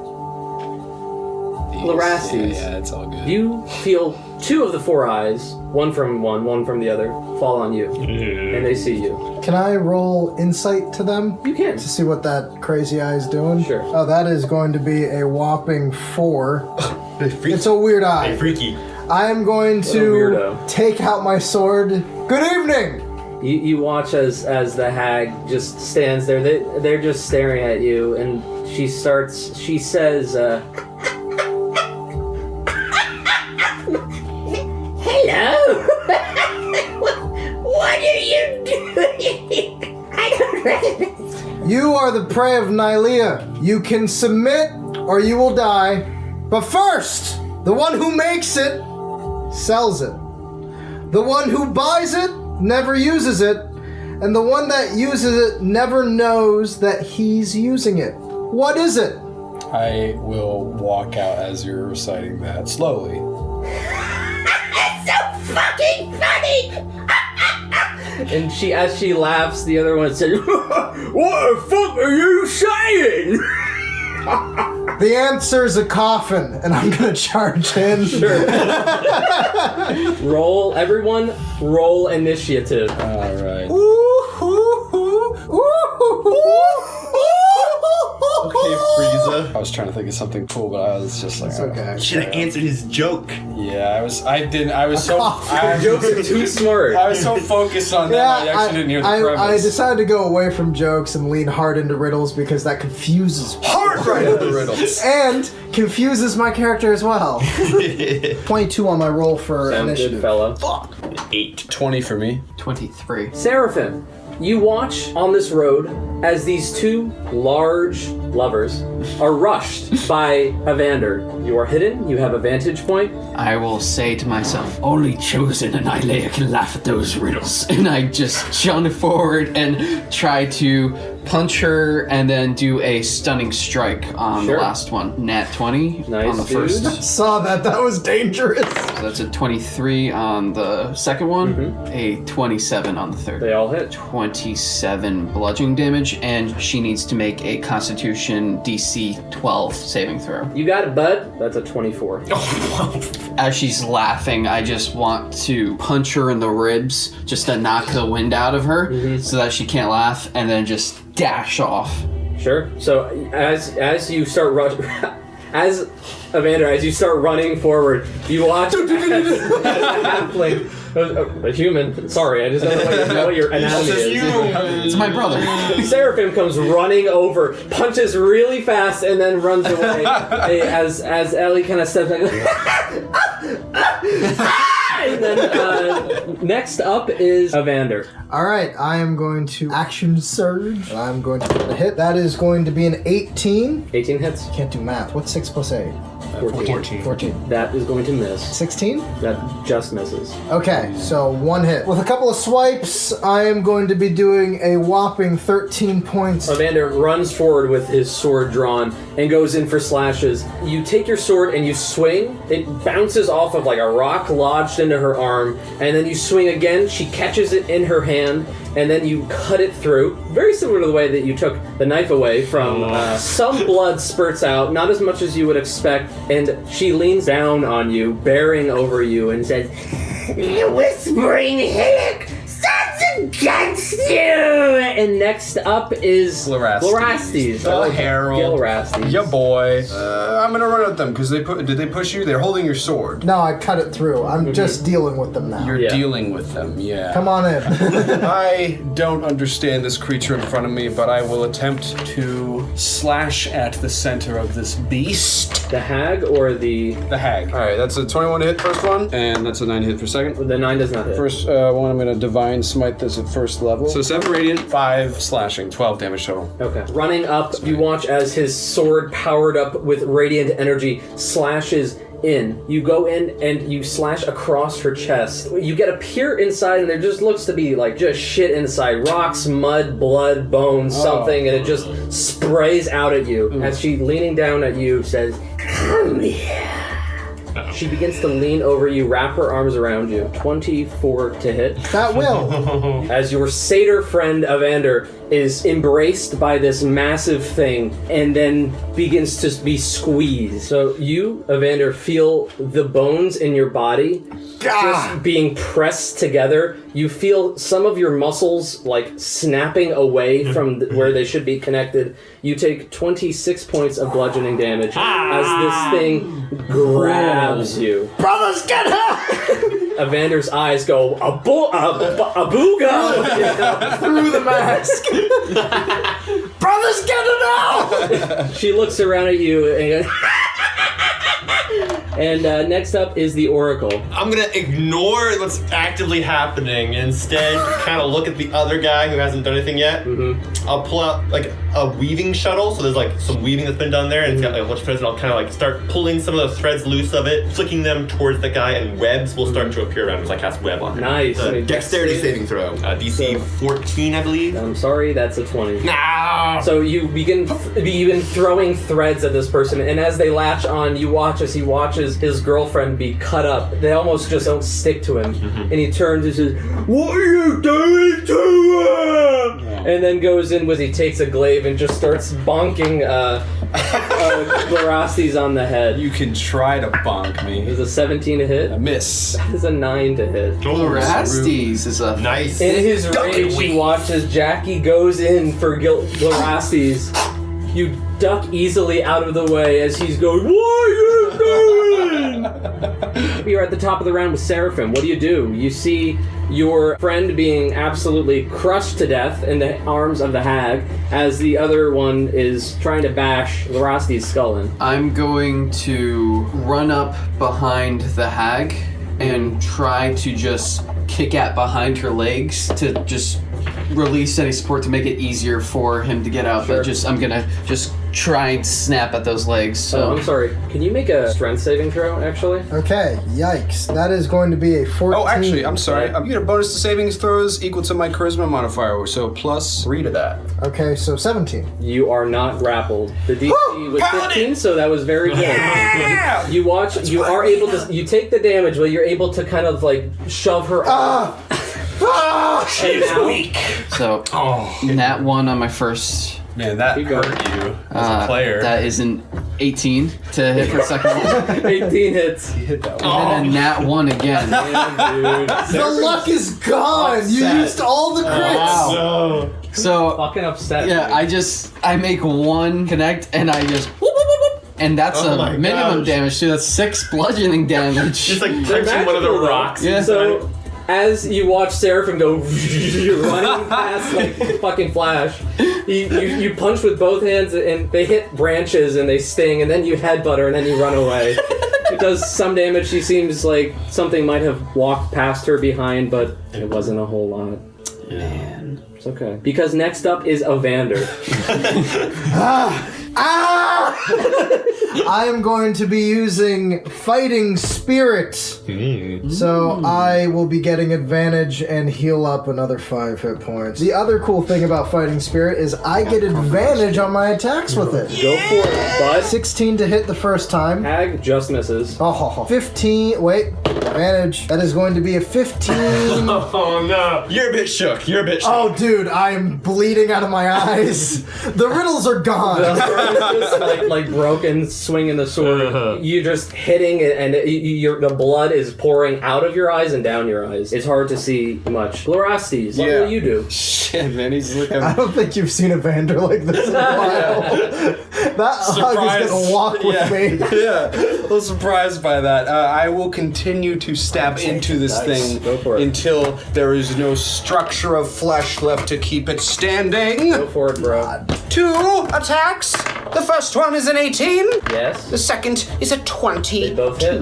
I'm going to smite her. First level. 12 points of slashing damage. The smite is going to be the 8 points of radiant damage, so that's 19 damage, and I'm going to use my channel divinity inspiring smite. Any creature I see, bonus action, I can distribute temporary hit points to creatures of my choice within 30 feet of me. 2d8 plus my level. I'm gonna give it to my boy Evander. 2d8 is 9 points of damage. Sorry, healing to my buddy. Yeah, I kill you. Plus. So wait, that's 12 points of temp HP to you. Do you have a second action or a second attack? You only I did. Yeah. Wow. With Divine Smite. Paladin's coming in hot. Wow. Doing okay now. 7 damage slashing to that. That is enough that to... 2,000 points of damage. I will rend you! And how do you do so? This time I was thinking of just like a stab in and just see if I can... Just stabbing into that fucking thing. So walking up to it with your gladius? Yeah, let's go backhand with it. You grab the hag by the random tufts of hair and turn her head towards you. What do you scream? For the hunt! And you take the gladius, flip it around, take it by and just start stabbing into its head. You smash through. The first one kills it, and you begin to just smash your gladius into it as just the whole facial structure falls apart. Blood, bone, and brains just pour out of her and onto you. Yes, brother! Brother! It begins to just fall backwards, and I fall down with it. As you fall down with it, do you actually go prone? Well, combat roll, I hope. Right? Okay, then because next up is then Jackie, who sees you just stabbing it to death and goes, "No!" And then rushes you with the glaive again. Poor guy, man. He's going on a date. And they were just as laughing. He rushes you. Yeah. What was the joke, though? I want to know the joke. 26 to hit. Uh-oh. And a natural 20. Uh-oh. Uh-oh. I'm happy. 27 points of slashing damage. Total? Yes. He takes the glaive and just stabs it into your back. It goes through your armor and through your chest. He picks it up with you on it and smashes it into the ground again. And it goes through your chest further into the ground as he's screaming over you in angst. Oracle. Alright, there's only one left. It looks like we're getting beat up, so I'm going to put my hand to my glass eye. I'm not going to take it out, but as I move it away, there's like a globe of energy that's kind of growing in size. It's about 4 inches, and I'll kind of hurl a chromatic orb. This will be, let's go, acid. 22. 22 hits. Alright, he will take 3d8 acid. Oh! That's 17. 17 points of damage? Yes. This orb of spinning energy, what kind was it again? Acid. Goes flying by and strikes this creature across the face, and you watch as in its wake is just smoking, burning flesh. Up at the top of the round with Seraphim. Seraphim will junt up above the creature into one of the trees and just start diving down towards it. Is that a swan dive you're doing? Make an acrobatics check for me. Just It's a senton off the top rope. 26? Yeah, you're able to. And I have slow fall anyhow, so... I just want to see if you can climb the tree, but yeah, go for it. He's on a zip line? Yeah. He's just going everywhere. Just running around, punching, doing... That's a 15 to hit for the first. 15 misses, just misses. And then a 27. 27 hits. Do you have 3 attacks though? Don't you? No, because I used a bonus action to jump up to the tree. Oh, well, I have enough movement, so you know what? Yeah, then I'll save my bonus action. I'll make another attack. Okay. Nat 20. See, buddy. You don't have to do the flash thing. Just attack. Thank you, DM. It's 21 bludgeoning damage. You know what? I have moved quite a bit up that tree and down. Sure. I will stand where I will, I did DM. give you that, didn't I? Yeah, I did. So you watch as the Flash comes running over, punches a lot, and then looks up to the sky cocky with a grin, and then does a bigger punch. And then he kind of he acknowledges it, and he kind of just stays put. Great. So, Evander, What do you do? Let us finish this. 22 to hit, another 18 to hit. Both hit. What kind of sword you got? I got a big old long sword that comes down like Big old two-hand. big old sword. Yeah, big old sword that Two-hand. comes around. Yeah. 17 plus 8, so whatever that is. 25. 25. 25 points of damage. I don't know why. As sessions go on, math just drips away. Dude. With your sword, you stab up into it as you see 𝐅𝐓𝐷 is just smashed down into the ground. You cut away at this creature, and it's just there's blood and shit everywhere. He's shitting his pants. And next up, 𝐅𝐓𝐷, what do you do? This fucker's not dead yet. All right, I will try to cut him down from below. Oh, actually, am I prone from this attack? No. Okay. Well, if I can, then I will roll myself up and take more tummy slashes. Tummy slashes are doing me good, man. There's a lot of important stuff down there. Remember to go for the tummy. 17 for the first one and a 9 for the second. 7 damage. Yeah, that'll be the end of my turn. Okay. You get up, roll away, take the glaive out of your sternum, and slash at its legs. You do some damage, jumping up. It's looking around, hurt, sad, blood and shit everywhere. Yeah, I'm behind it. Yeah. Well, if you're behind it, then I'd say it would turn towards you two and says, "Fuck off!" And as he screams, you watch as this feeling of just cold coalesces around you, is breathed in and then breathed out as this blast of cold energy washes over the both of you. Please make a dexterity saving throw. +3 to your... Would you Plus need 3? me to, or... Yeah, you get a +3. It's a cone, so Okay. I'd say if you're behind it, then no. 15. 13. Uh-oh. Guys. What if I, say... 15. Your don't save. girlfriend was ugly, and... You don't want to make him cry more. Yeah, you want it to hit you? What is the point of that? Doesn't hit them. I don't know. Brother! Then it was just the Oracle. Right. So you feel Oracle this v. cold Strahd, energy let's go. just blast you. You feel the hair on your skin freeze and flow off as it does 28 points of damage.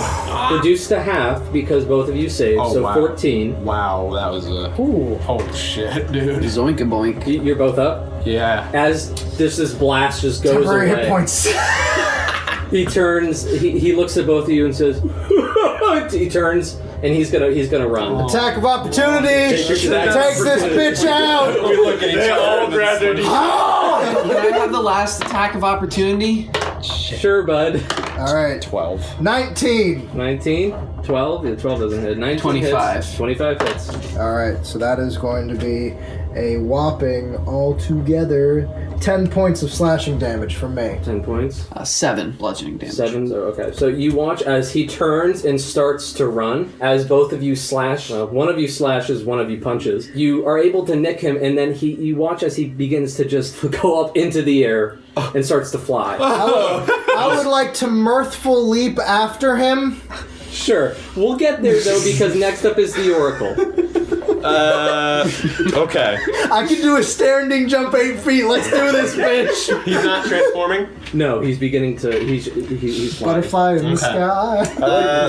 I'm going to focus on him and kind of clap my hands together in front of my forehead and kind of turn it into a point as I shoot a mind spike. Dude, that's like fucking like the mind guy in Avatar. Yeah. Like, Oh, yeah. He makes a wisdom saving throw, I believe. You go, that is Oh, a wow. 7. We got a Alright. sparky He will take boom there. 3d8 psychic damage. Nice. That's 10. 10 points of damage. The psychic damage? Yeah. You watch as he begins to fly away, this like piercing thread through the air flies, and you watch as it goes into his head and out, and as it goes out, there's just this like like as he screams. He's still up very low. We're back at the top with Seraphim. Okay. I will always know where he is for the next hour. Oh my Nice. god. We are going to take him down. We are tracking him. Awesome. It's Is it super cool. That's my one divination fighting style. Awesome. Would you call where he is right now dim light or darkness, where he's like flying up towards? I mean, yeah, it's all dark. Let me just double check that I gain the ability to jump from one shadow to another. When you are in dim light or darkness, as a bonus action, you can teleport up to 60 feet to an unoccupied space that you can see that is also in dim light or darkness. So if like his cloak or something is in dim light or darkness, I will just crawl out the side and then just try to punch through. I'll say first you have to make a dexterity probably check. Yeah, the mechanics are complicated, so I'll allow you to try it. Make a dexterity check. Awesome, 13. A 13. So I'll say you're able to get one punch in, but probably with disadvantage. Punch his ass cheek. That one. As Seraphim crawls into the ground and emerges from the cape, punches, misses, and then falls 15 feet to the ground. That's 3 points of damage. My fault. Reduced by 30 points. So you're fine. And you just fall on the ground, feeling more prideful damage than anything else. Next up is Evander. I would like to do a standing jump, like wherever he is. Like I would like to make the jump, so that's athletics, and then I roll a 1d8 to see how many extra feet on top of that jump. Sure. I don't know if this helps any. You get an extra 10 feet of movement from me if you were close to me at the start of your turn. I'm gonna catch this motherfucker. And then you're gonna fall down and we'll see. So 8 plus 17 is a lot. I don't know how many feet you want to give me. I'll say you can do it with his aura. You being a satyr, you can jump up to. But you gotta be mirthful about it. I still. No, I would. He's not mercy. And that's 4 extra feet on top of that. Sure, bud. And I'm going to, since that is all movement, do my attacks. I would like to cut him down in the sky. 24, and then the next one, 9 plus 8 is 17. They both did. Hell yeah. Oh Please hurt him. I want him dead. 13, and then the next one is 5 plus 5 is 10, so 27. How would you like to? Oh, shit. How would you like to kill him? I jump up in the air, catch him by like where the neck meets the back, and just ride him into the ground. You watch as your satyr goes running forward, quickened by your paladin, leaps into the air, and as you pass by the falling seraphim, who gives you inspiration, perhaps.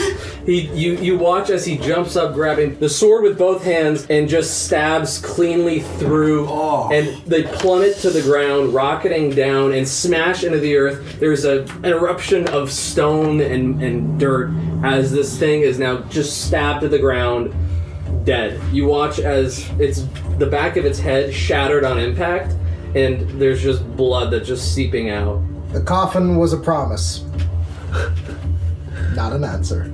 Ooh, shit. That was fucking sick. Whew. After that, I'm going to roll my... Here go. Brothers, I'm very old for hunts. This, brothers. That is why I've been telling you to practice your standing jumps. Well done, brother! And I will give you all 30 of my lay on hands with a pat on the back. All 30. 1, 2, 3, 4, 5. 1, 2, 3, 4, 5. Alright, so I'm back up to full then. 30 HP. Oh yeah, I'm full. Hell yeah, bro. Oh, you see the movie? Okay. You kind of let on. You're a little more vulnerable. Healing doesn't work in this world. Well, all right. You kill him. Sorry. You know what? Can we just do like a big brother, like brother, like a big hug? I would say you and I practice standing jumps often. Oh, absolutely. While they're rejoicing this, Seraphim is already going and collecting the bodies. Good. We knew you would. Your hug is radiating a faint golden glow. Wow. You know that they're healing each other. It's one of Seraphim. Classic hugs. Yes. Seraphim, look about and see if there's anything on the fiend and devil. Any information will be helpful. I saw a gigantic tree of which this creature's origin is perhaps. There might be information there. Well, we also don't want to be late for dinner. Check their pockets.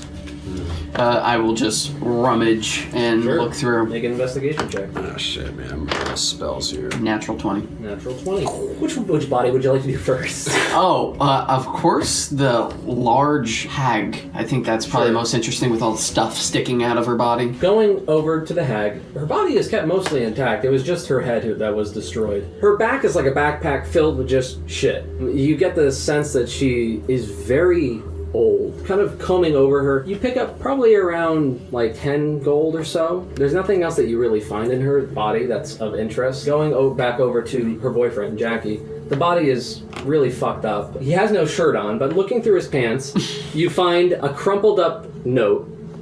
Unfurling it, it's written in very, very poor like chicken scratch. Looks to be some kind of love letter.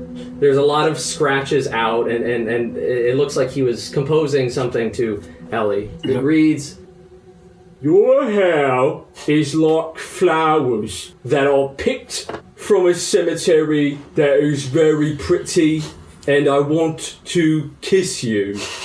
Love, Jackie." Seraphim, what do you have there? Love. I found love. Dark magic, let it be burned. Perfect. I toss it on the body, and I just drag them together. And there's a moment where he just puts the hands together. And, that's great, yeah. And then he just takes the flint and steel and just ignites. We have a very like Red Baron class, like tip of the hat, like I'm gonna tell you I'm gonna kill you.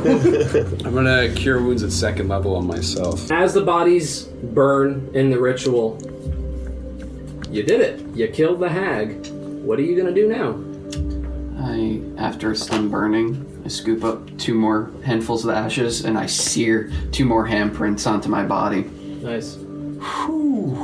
One step closer to our final prey. Brother, we have a decision to make.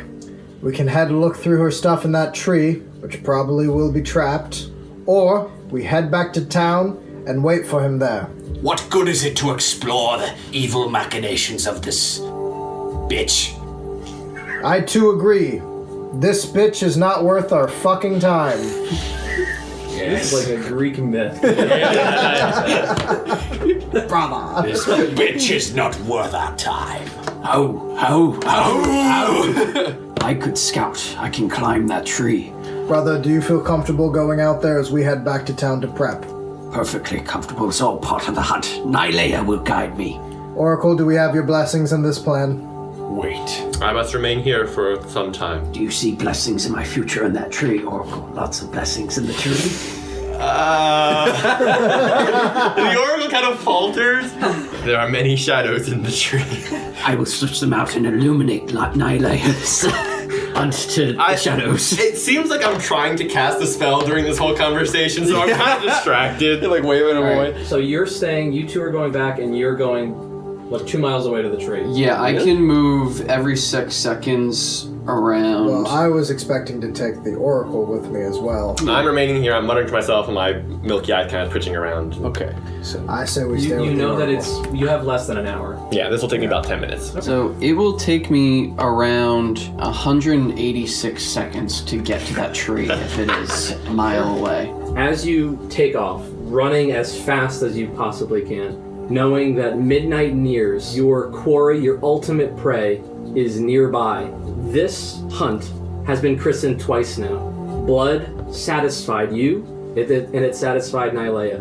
You feel a sense of pride, a sense of urgency, as you run now towards this tree. And as you get closer, you can make a perception check. I'll say at disadvantage because you're running as fast as 6. You're in the zone. As you run, you see the ground begins to kind of rise. A lot of it has been flat. It's just a really shitty forest. You climb steeper, and seeing through the trees, it's not difficult to make out what this is. And you see it is a twisting spiral of root of wood that is just woven into itself. It looks like 1,000 trees were just pressed together. It is not a cleanly formed, like, large banyan tree hanging over the forest. There are parts of it that are longer, parts that are not. It looks like a collection of different kinds of trees, all dead. There are no leaves. Up in the very top, you see there are things just kind of gently waving in the breeze. There seems to be a breeze up there. As you approach it, would you what would you like to do? Something different in your approach, or what? I would immediately think that the most precious thing to this woman is held to the top. So I would climb up before going in this one. Do I see an immediate entrance, or Make a perception check. natural 1? All right. What do I see, DM? With a 1, it's not much. It's not like a tree house where you walk in, you go up the steps, and you get up to the top, and you smoke weed and eat Cheetos. It's a thing that was just smashed together in different parts. There's not much around right now, rather quiet. You don't see entrances. You see parts where the trees are separated slightly, so maybe you could crawl in and begin to crawl up. Maybe you could try to climb up the sides. I'm probably going to do that because initially for prey that can fly, I would think that they would have some way to enter up higher. Looking up, it's about 80 feet tall. Make an acrobatics check. 14. Okay. So I'll say that you're able to get up around 20 feet pretty well.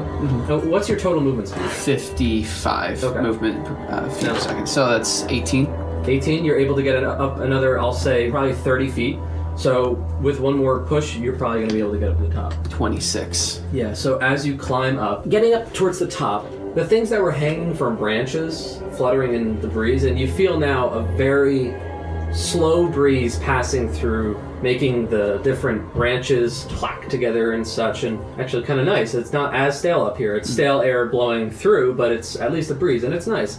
And as you get up towards the top, you see that the things that were hanging from branches look like clothing. You see just kind of torn shirts, maybe some dresses, different things like that. Just, you can make a perception check. 6. You don't hear anything, and as you climb up and you pull yourself up, and in front of you is, it looks like a nest or a den or something. The roof is like the branches of trees just kind of smashed together. It's not much of anything at all. In this kind of spot, you see what looks like an old king-size bed. It is disgusting to look at. You can make an insight check. 3. You're not sure what anyone would do in that kind of bed to cause that kind of damage to the bed. maybe they're just heavy. So, as you're looking around this just den, there's shit everywhere. The smell is the rot from the zombies earlier combined with dumpster shit, and just it's vile. Looking around, whereas there's the floor, there's almost like a sunken part. Walking over there, you see down in kind of the sunken area, you see people, humans. They look like all women. There's about 15, maybe 20. And they're alive? They all look alive. They look hungry. They look up at you and kind of you watch as they kind of scuttle back. Hello. They all just stare at you. Wow. What are you all doing up here? Make a persuasion check. Says the man that's shaved, seared hands, it is golden mask. It is funny when it's like, oh, the monster, and the player is also the monster, like crab walking into frame. I'm your savior. That's a 3. It's okay when the dice tell a story. That's sure appropriate. Is. I think the story is completely coherent here.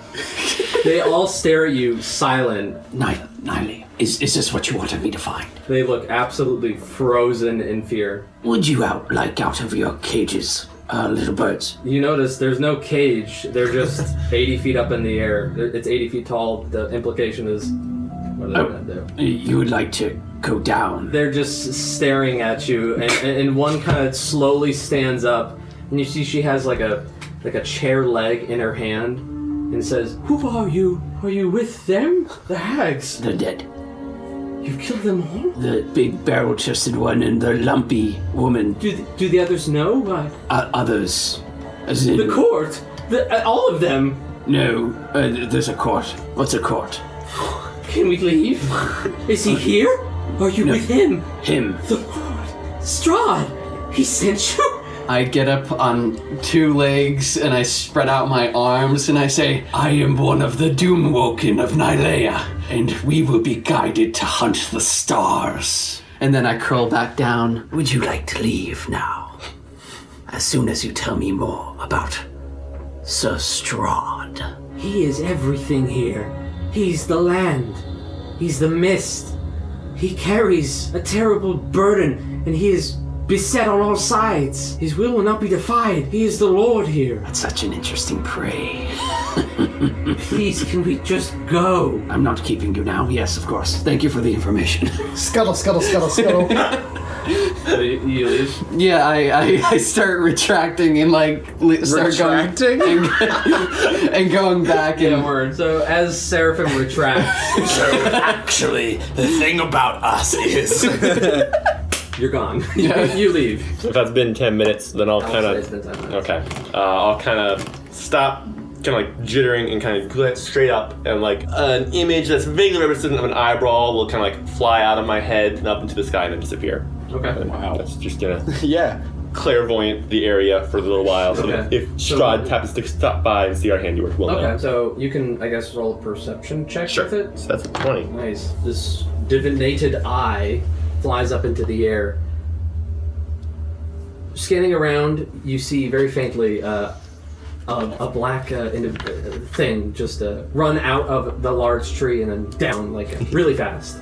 You know who it is. It's Seraphim, of course. Of course. Classic. You also see, and then from where you came, it was probably about a little bit less than a mile away, kind of flickering, and you see smoke. You see that there's probably the bonfire is lit in the village, but aside from that, just nothing else that you can perceive immediately, and you're just looking out. Okay. So I'll leave that there and it'll last for a while as we go back. Does it move with you? No, I can. I put it in a place and it stays in that place. I can swap between seeing and hearing, but it's like a hey, I got an eyeball here. Cool. The rest of you? I am going to clean my blade off and basically patiently wait as the Oracle does his strange deeds. I'm going to ask the Herald, brother, if this is to be my last hunt, I need you to take my sword. you were thinking the same thing as me, except I wasn't going to give you my sword. While you're talking to me, by the way, after having been slammed pretty hard into the ground, I think my standard, the Herald's flag, is probably not in peak condition, so I will fasten this thing to my back as best as I can, no longer being able to firmly plant it in the ground. Yes. Let us say a prayer to Nylea, as I was about to do. Nice dress, brother. What? What? Nylea, my name is Glirastes. I am your herald, born on the spring equinox at dawn. By your blessing, let me not then die ingloriously and without a struggle. And Evander, your reaper, let his blade be true. For Nylea, I say this. For Nylea. Thank you, brother. Oracle, what do you see? Shadows among shadows. Let us return to the village. Yes, let us. And we will start heading back. As you all gather together and head back towards the village, you feel a sense of coming resolution. You've worked for a long time towards this, your final quarry. Entering Barovia, defeating a number of creatures, you feel a sense of confidence as you go towards the Lord of Undeath, the master of this place, the vampire Strahd. And we will see how this concludes after we eat our pasta.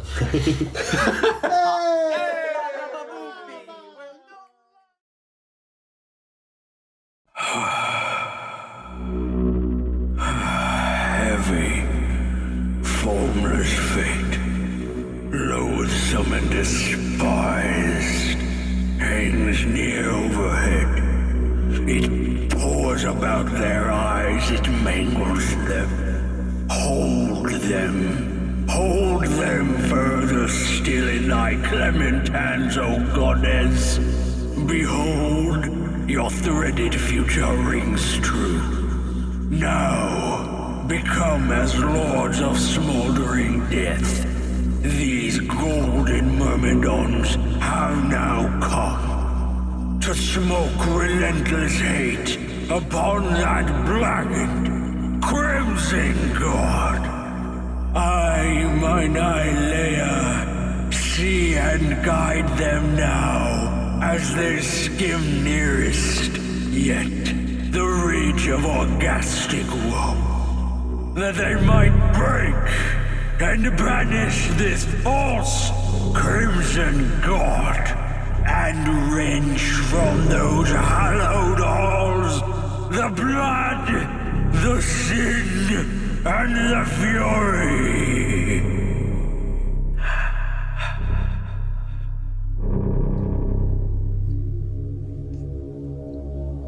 Heading back to the village,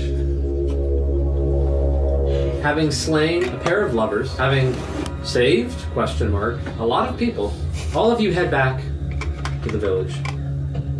The Oracle knows it nears midnight. Walking back, you feel a sense of euphoria that now you approach your quarry. This is it. You watched Agathon's blood seep into the ground, and now you're here.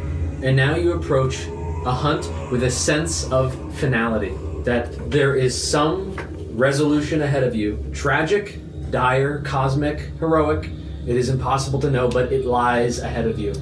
And as you walk, feeling the gravity of each step, in the silence, in the gray, heading back towards the village, you get near. Now, how would you guys like to do this? Walk right in, or what? I am going to triumphantly head straight into the village, unless my brothers tell me otherwise. I will follow. Yeah. And I assume that I'm still running on my way back. You're with the group. Oh, I'm with the get. You move super fast. Yeah. Brothers, there's a court. I don't know what that means, but there's a court of those two things that we just saw. It matters not. But our final quarry is near. But that means that there could possibly be more quarry here. There could be more to hunt. Another time, Seraphim. Brother, clearly Nylea has brought us here. This is our time. If they may come, they may come. But right now, the master of this land is our prey, and he is here. Have we ever thought about what's next? No, brother. That is not the hunt. You all follow Evander in? Yes. Yes.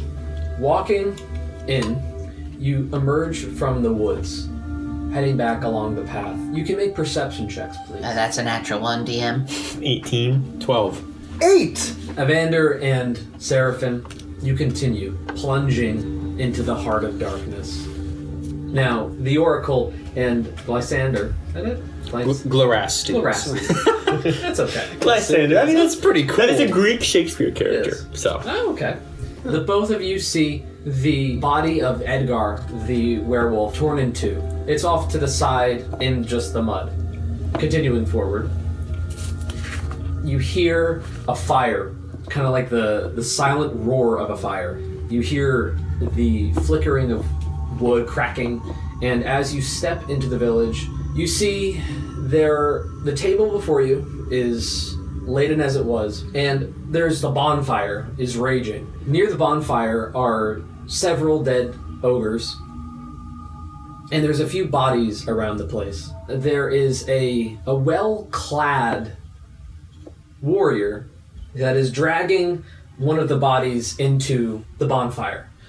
The warrior is clad in incredible colors. He wears a plate armor over this multicolor rainbow garb. He has a silly poofy hat like a Renaissance individual, and on his back is a massive two-handed sword. You watch as he drags the bodies into the fire.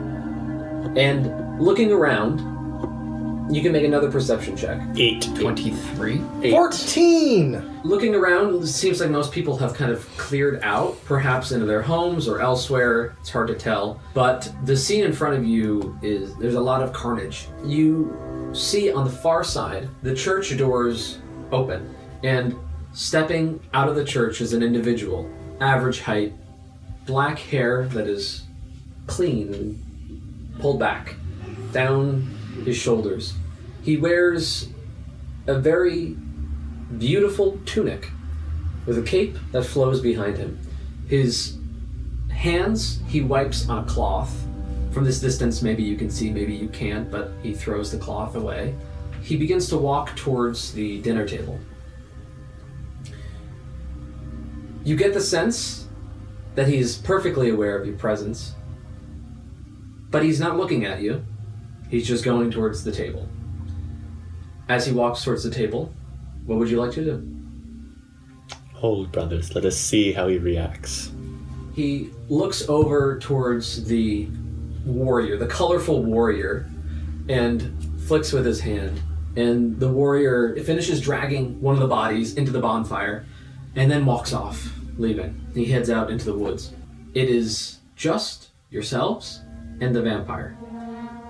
You watch as he walks forward, sits down, and what is the DC for the Glyph of Warden? I want to say... Oh shit! I forgot about that. Say it's my spell save, which would be a 14, but let me check. And it would be what? Investigation. What is the save? How far are we away from him? It depends if you kept going in, but at the perimeter, probably like 60 feet, because you're on this side of the long table. He's on the other side. And it's 14 is the DC. Okay. And then what is... So, and it kind of save... I guess to... So it's... Okay. If it goes off, he'll make a dex save. Okay.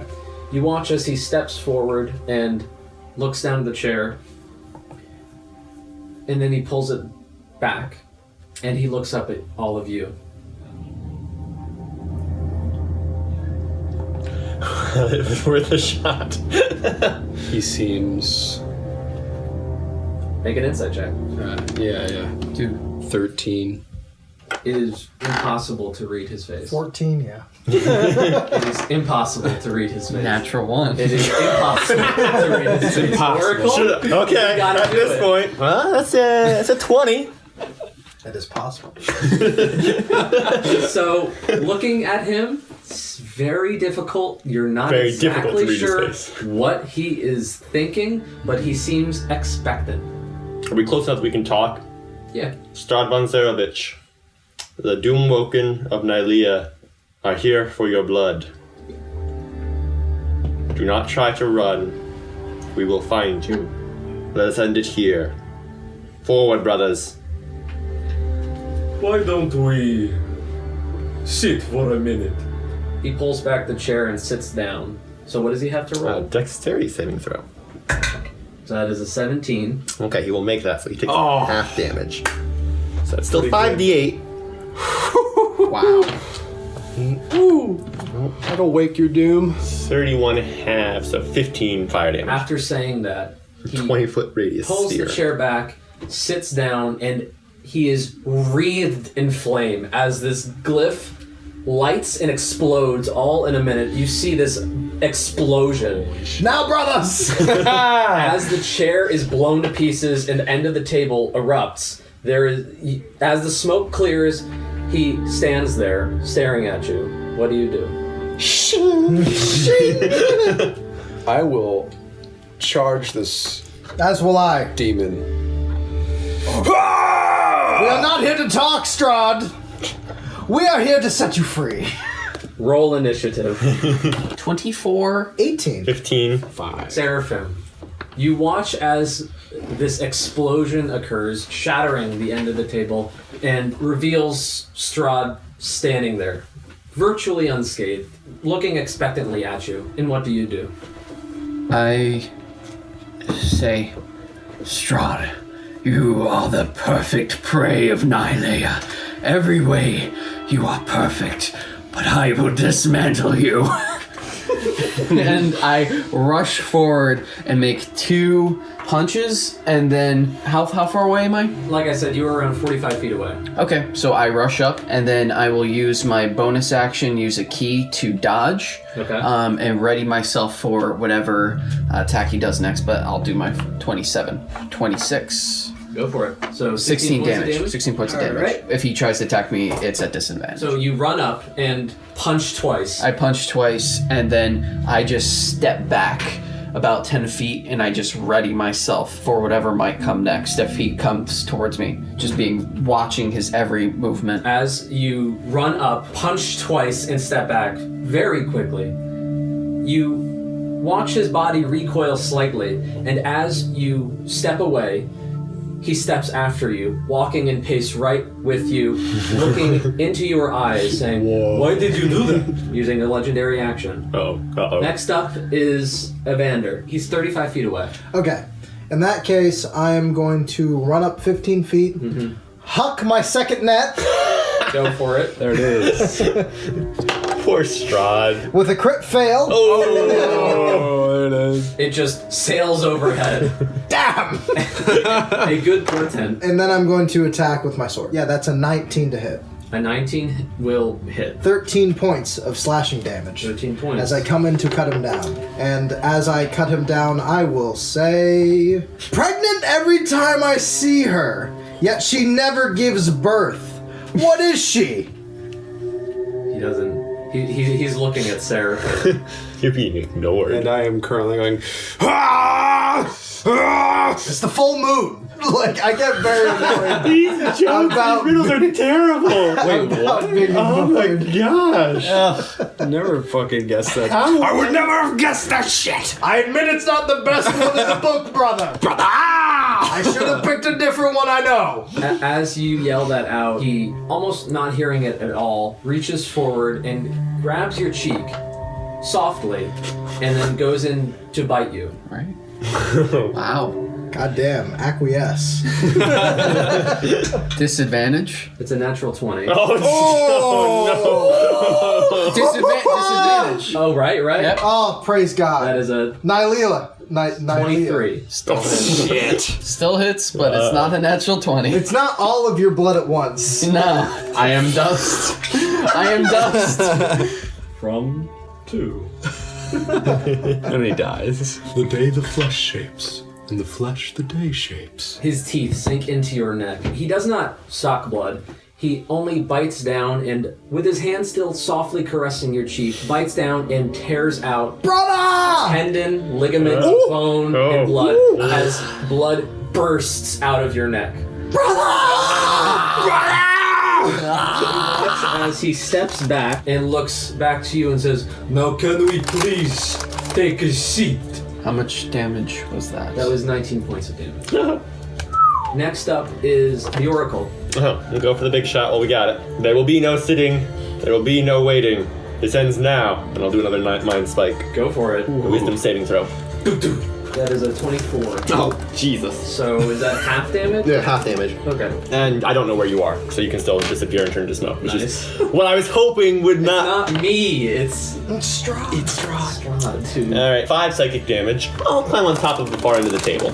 We'll go dramatic with this. Sure. He steps back. Some of the wounds that you caused seem to disappear in the wake of his feeding. This spike goes flying through. You watch as it goes directly through his forehead and out. He doesn't really flinch. Finally, he looks to you, Pretty cool. 𝐿'rastes. And what do you do? He just looks at me. It's your turn. Oh, it's my turn? Okay. I am going to jump and run across the table and attempt to shove the beast, the devil. Go for it. So it's a contested athletics check? I believe so. Yes. Is it? Yes. Okay. It's 16. a 10. Oh. Whoa. Okay. Running across the table and again going, "Ah! Ah!" I will push the whole weight of my momentum and body into my shield, trying to knock this devil down. Yeah, so running forward, you plunge into him, smashing through both of your comrades. And you watch as Seraphim is clutching his neck. Blood is just spurting out. Boy. And as the blood hits your mask, you smash into Strahd and send him flying back 10 feet.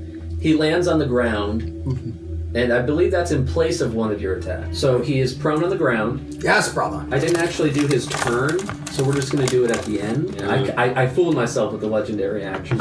Well, actually, it's still on my turn as a bonus action. Yeah, I sure. will activate Thunderous Smite for the next hit that I do. On the ground, he uses half of his movement to stand up. Oh, And yeah. as he stands up, What do you think that you will accomplish here? Your death. We will have your head on a pike! The Oracle knows. The Oracle knows. at the top of the turn, at the top of the round, it's your turn, Seraphim. Seraphim looks back to the Oracle and then looks to Strahd and is going to continue on the hunt, and this time with a flurry of blows and then trying to stun him with a stunning strike. Okay, so you 4 attacks, one stunning one strike. stunning strike. Alright, so make your attacks. 19, 19 hits. a 20, a 20, and an 18. They all hit. DC 12 Constitution saving throw. 17. Sounds about Sorry, right. bud. 35 bludgeoning damage Jesus. as And in these a are all in magical. a hunt-filled rage. Sorry, Zephyrim dashes forward almost in all fours, mimicking what a wolf would do in a blood frenzy, and just leaps towards Strahd and goes feral. Seraphim rushes up and begins to pound Strahd. And as Strahd takes these hits one after the other, looking beat up by it, similarly unfazed, walks away from you. And as he walks away, he walks directly towards the Oracle. Do I get an attack of opportunity? No. Okay. As he goes up to the Oracle, he says, "Can you please tell them to stop?" And next up is Evander. I will run up to wherever the Oracle is, as this is my worst nightmare. And I will throw my third and final net, because I'm committed to this. Yes. Go for it, bud. You will trap the devil. That's an unnatural 20. Yeah, that Woo! It wraps around him. And then I am going to actually use my fighting spirit. Okay. Give me some temporary hit points, and I'm going to cut into this boy. Go for it. With advantage. Go for it. 24 to hit. So that is going to be 10 points of slashing damage. Ah! I don't know. As you The run man I've been hovering over this entire campaign is just getting chatted up by a vampire. As you run up, you throw the feeling more confident somehow. You take the net and throw it, and it lands on Strahd, and you watch as the weight kind of sags him down. You run up and taking your sword, you stab through again. As it sinks into him, Oracle, as he stares at you, he says, "Why?" And he takes your cheek in his hand, and then he goes to bite down. I am going to use my reaction as a companion born, and I will jump in front of this and take the hit. Sounds good. So this is with disadvantage because it's restrained. Mm-hmm. That is a 16 to hit. That'll hit. All right. That would have hit me too. Would have killed you too. Probably. Oh shit. Our cute little lizard boy. Stinky boy. So that's 14 points of damage. He caresses your cheek and bites and goes to bite down. You feel yourself shoved out of the way, and instead, Evander, you feel his teeth bite down into your shoulder. And as he bites into and through the bone, he rips out, leaving a gaping hole. He looks up at you and says, "Fascinating." And then next up, what? Never taste that before? I have not. Is that the end of your turn? Yes, sir. Oh, because of the legendary action. Yeah. He steps past you, goes up to you and says, "You should fly away." And he's going to cast Polymorph on you. Oh no. What kind of save is that? That is, I believe, a wisdom saving throw. Oh, Is he within 10 feet of me? I don't think so. I don't I was think keeping no. that range. Yeah. That's the other side of the table. I rolled an 18. I think So that that's a might 23. be exactly what you need. Don't become a bird!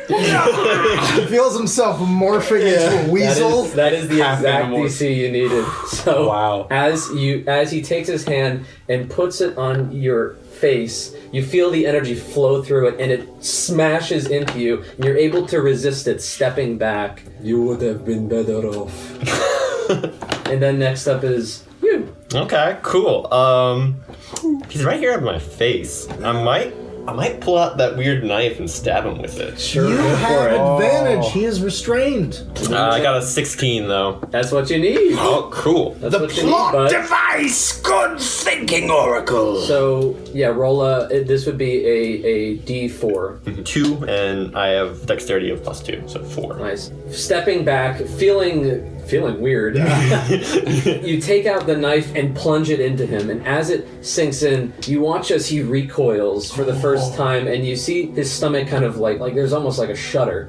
So how much damage was that, you said? 4. He is also, his speed is 0. So everyone pile on for the time being. Boy. Before he turns into mist or something. I'm really committed to those nets. It's the last one I got, boys. Let's make it count. As you do that, he reacts with a legendary action. And he takes his claw and he slams it into you. With disadvantage, 11. My armor class is 12. Sorry, bud. He hits anyway. Alright, so next up is That just goes right over your head. Yeah, I am, I guess, jumping back on that table, running across to go for this hit that I have prepped. Swing, about a swing. Thunder Smite is ready for my next hit. That was a 20, 18. Both hit. Okay. 8 slashing damage, and then the Thunderous Smite is a DC save of... A strength save of 14. 22. Yeah, he saves it. That's actually for the better. I don't think Thunder Smite was ideal. Alright, so how much damage total was it? Okay, So 14 right. total. This next one, because he's on the ground. Oh shit!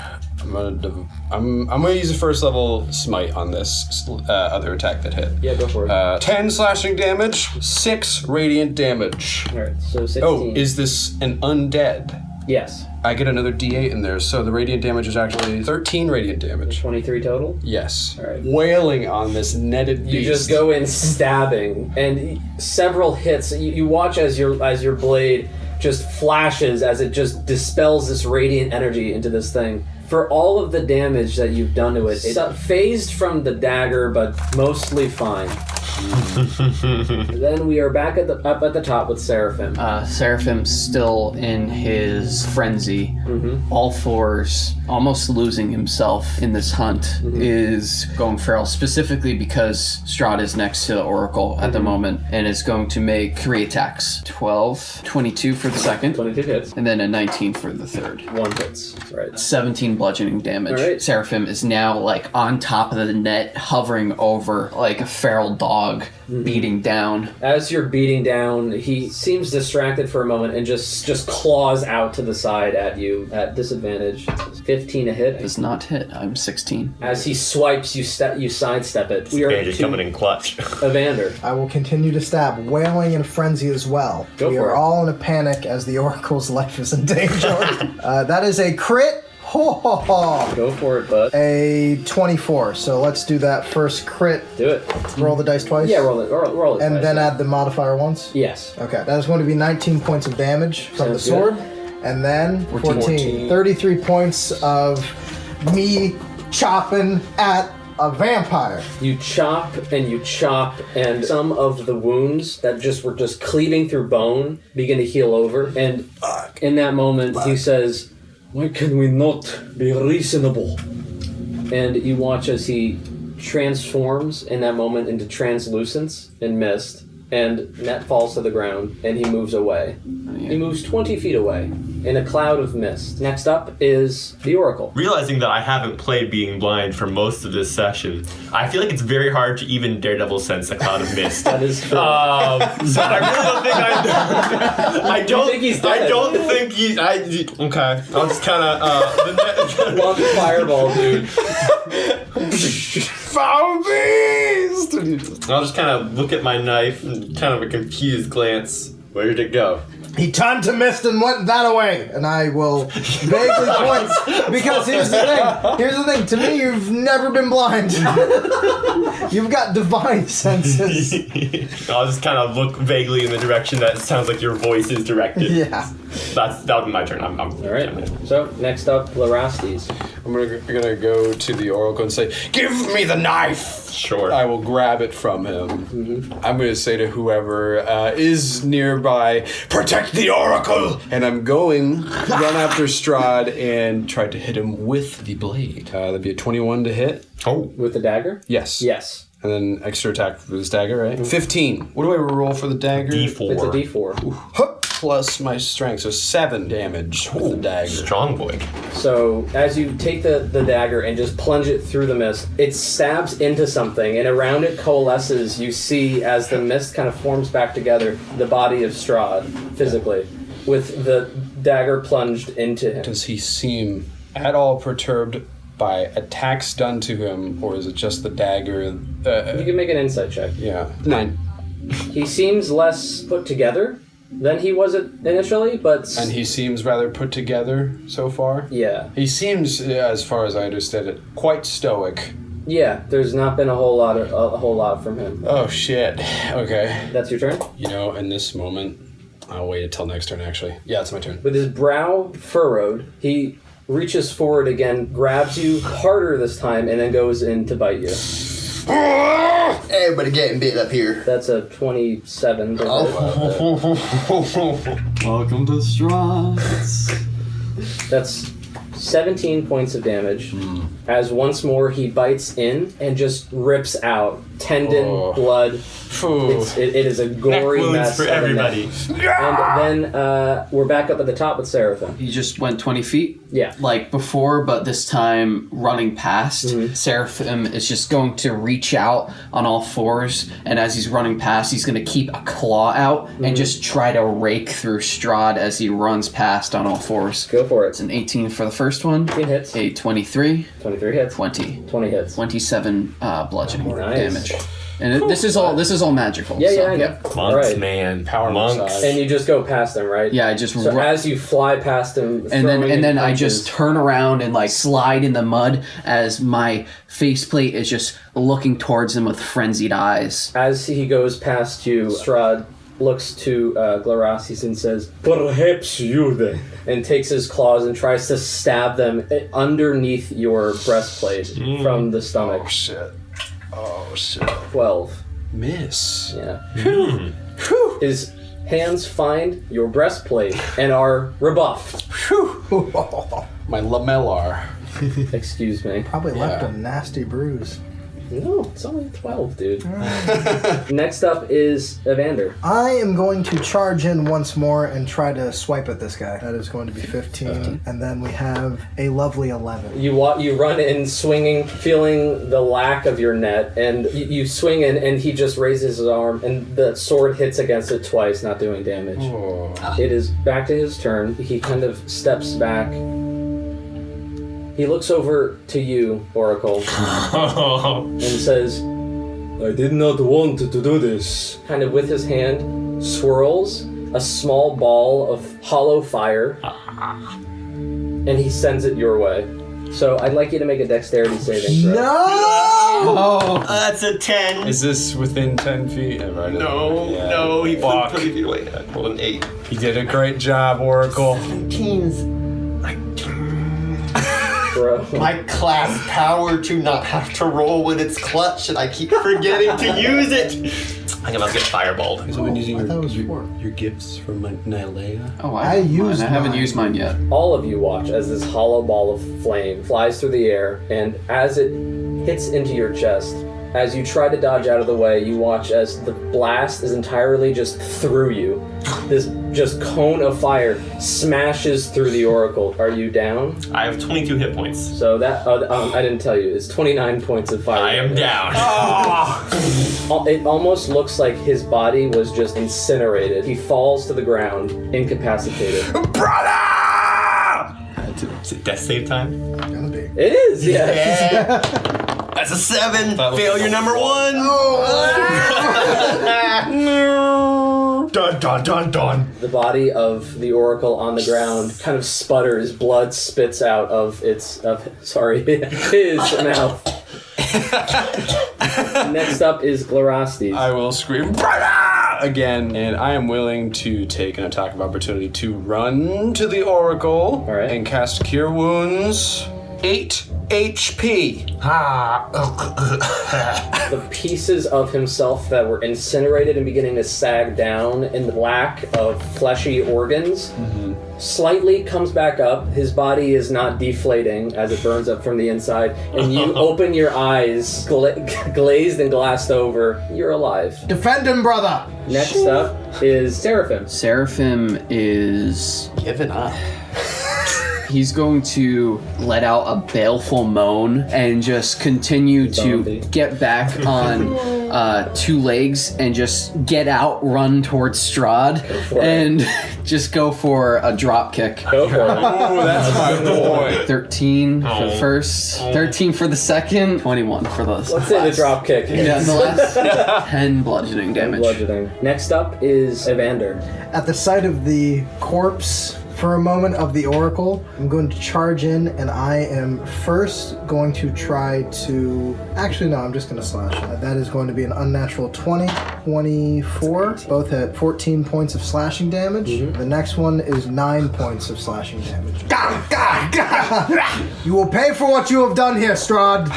With that, it is his turn.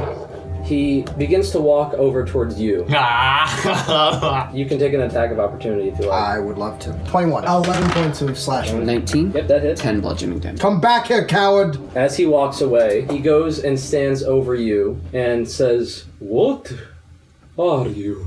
And he's going, you feel a presence in your mind, and then you feel the barriers of your mind preventing whatever this is come under assault. Cast a wisdom saving throw. Oh no, you're Plus doing 3. Hey. I'm gonna use a 17 for my roll. That fails. Well, 17 plus 5 Okay. plus 3. I will use a failure tonight. You feel the presence smashing into your mind. You keep it away, and you feel it stay only in the surface. And he says, "Just let me see." Next up are you. Okay. You're prone on the ground. I am prone on He's the standing ground. above He you. is right there. I am right next to you. Okay, can I disengage and then run 25 feet? What's your total movement? 25. All right, so then you can get up using half. Oh, you're of right. your- I have to get up too. So Oh then god, it'd be- I'm like basically just like up and stepping away. This is not Oracle 12 feet shit away. right now. So you get up and walk like 10, 15 feet away, something like that. And as you get up and scramble away, he follows you, walking after you. That's right. You can do that. Just let me in. No. Now it is your turn, though. Someone restrain this bastard! I need another net. There's a net on the ground. I could go and pick up. Just fold it back up again, nice. Yeah, I'm gonna go for a stabby again. Go for So that's 9. That is a 10. Both miss. And I think I used my channel divinity. Yeah, I can't do anything else. That's the end of my turn. He turns to you and says, "Get away!" and swipes out at you Yeah. a 1. So wow. He misses. Bobbing and weaving. Next up at the top is Seraphim. Seraphim has no other key points, so he's going to continue just doing as he has been doing, which is in a feral rage, just continue to Go for it. batter on Strahd. Get right in front of Strahd, in between the Oracle, to be a dividing factor between the Oracle. like where you are. Oh, yeah, 27 to hit, 25, and a natural 1. 17 bludgeoning damage. 17, nice. As you punch into him, he says, "Move!" And then he goes down and bites into your face. Oh! Ooh! That's a 21 to hit. 21 hits. Kill me, DM. No. Kill me, Strahd. Beat me, Strahd. This is revenge. Stop it. No, dude, that's okay. 16 points of damage as he goes in and bites through your mask into the flesh underneath and rips out. Blood gushes from the face of Seraphim. Seraphim is just head low, stumbling back, but still acting as a wall of flesh. Next up is Evander. Face me, Strahd, you worthless stuffed pig, as I charge in to stab more. Go for it. 24 and 21. 24 Both and hit. 21. Both hit. I have to re-roll that because it's a 1. Okay, 5 foot 10 damage, and then 3 plus 18 altogether. Sounds good. I guess I can't persuade him just to face me. I'll let you make a persuasion check. Sure. I'm a satyr. I'm good at this. 18. 18. Face me! You kind of stab into him twice. He's looking hurt, and he turns around and looks at you and says, "Why should I not kill one of these others?" Because I am stronger than them. Face me if you are alpha. Walk away if you are weak. You watch as he kind of just takes a second. And then next up is the Oracle. So I'll keep backing up, putting another 25 feet away, and I'll kind of growl like. As you back away, he swipes at you with his hand. Oh, was I not as... I was still in melee. Oh, okay, I forgot. Anyway. It's another 1, dude. Oh, Wow. yes. Oh my goodness! All right. The Oracle's fate. Wow. As I back up, I'll kind of growl at him, and then not sounding like thunder because I'm a halfling, but like it's emulating thunder. And I'll kind of hold up my hand in front of my mouth, and I'll make a glowing orb similar to the one that I made with the acid before. This one's thunder damage. That's how a chromatic orb out. Nice. So as you make this orb in your mouth, screaming it forward. 20 hits. 10 thunder damage. You watch as it slams into him from the side, tearing across him and blasting him to the side slightly. After that, he still looks at you and says, "Fine." And he goes forward to bite you. This is a 17 to hit. That'll hit. Summarily. Fuck. To be fair, the amount of misses he's had so far. That's 21 points of damage. That's a chunky bit. Big bite. Big Pizza Hut bite. Where does he bite me? He reaches in Describe it. for the center of your chest. You wear armor. Chainmail. You watch as Actually, no, just, I have a breastplate. he bites through the armor Right. and into your chest, stepping back. And as just the blood and metal kind of falls out of his mouth, he says, "Why?" I'm going to give him a little smirk. Because you are prey. Next up, Lerastes. Oh boy. Alright. Still growling.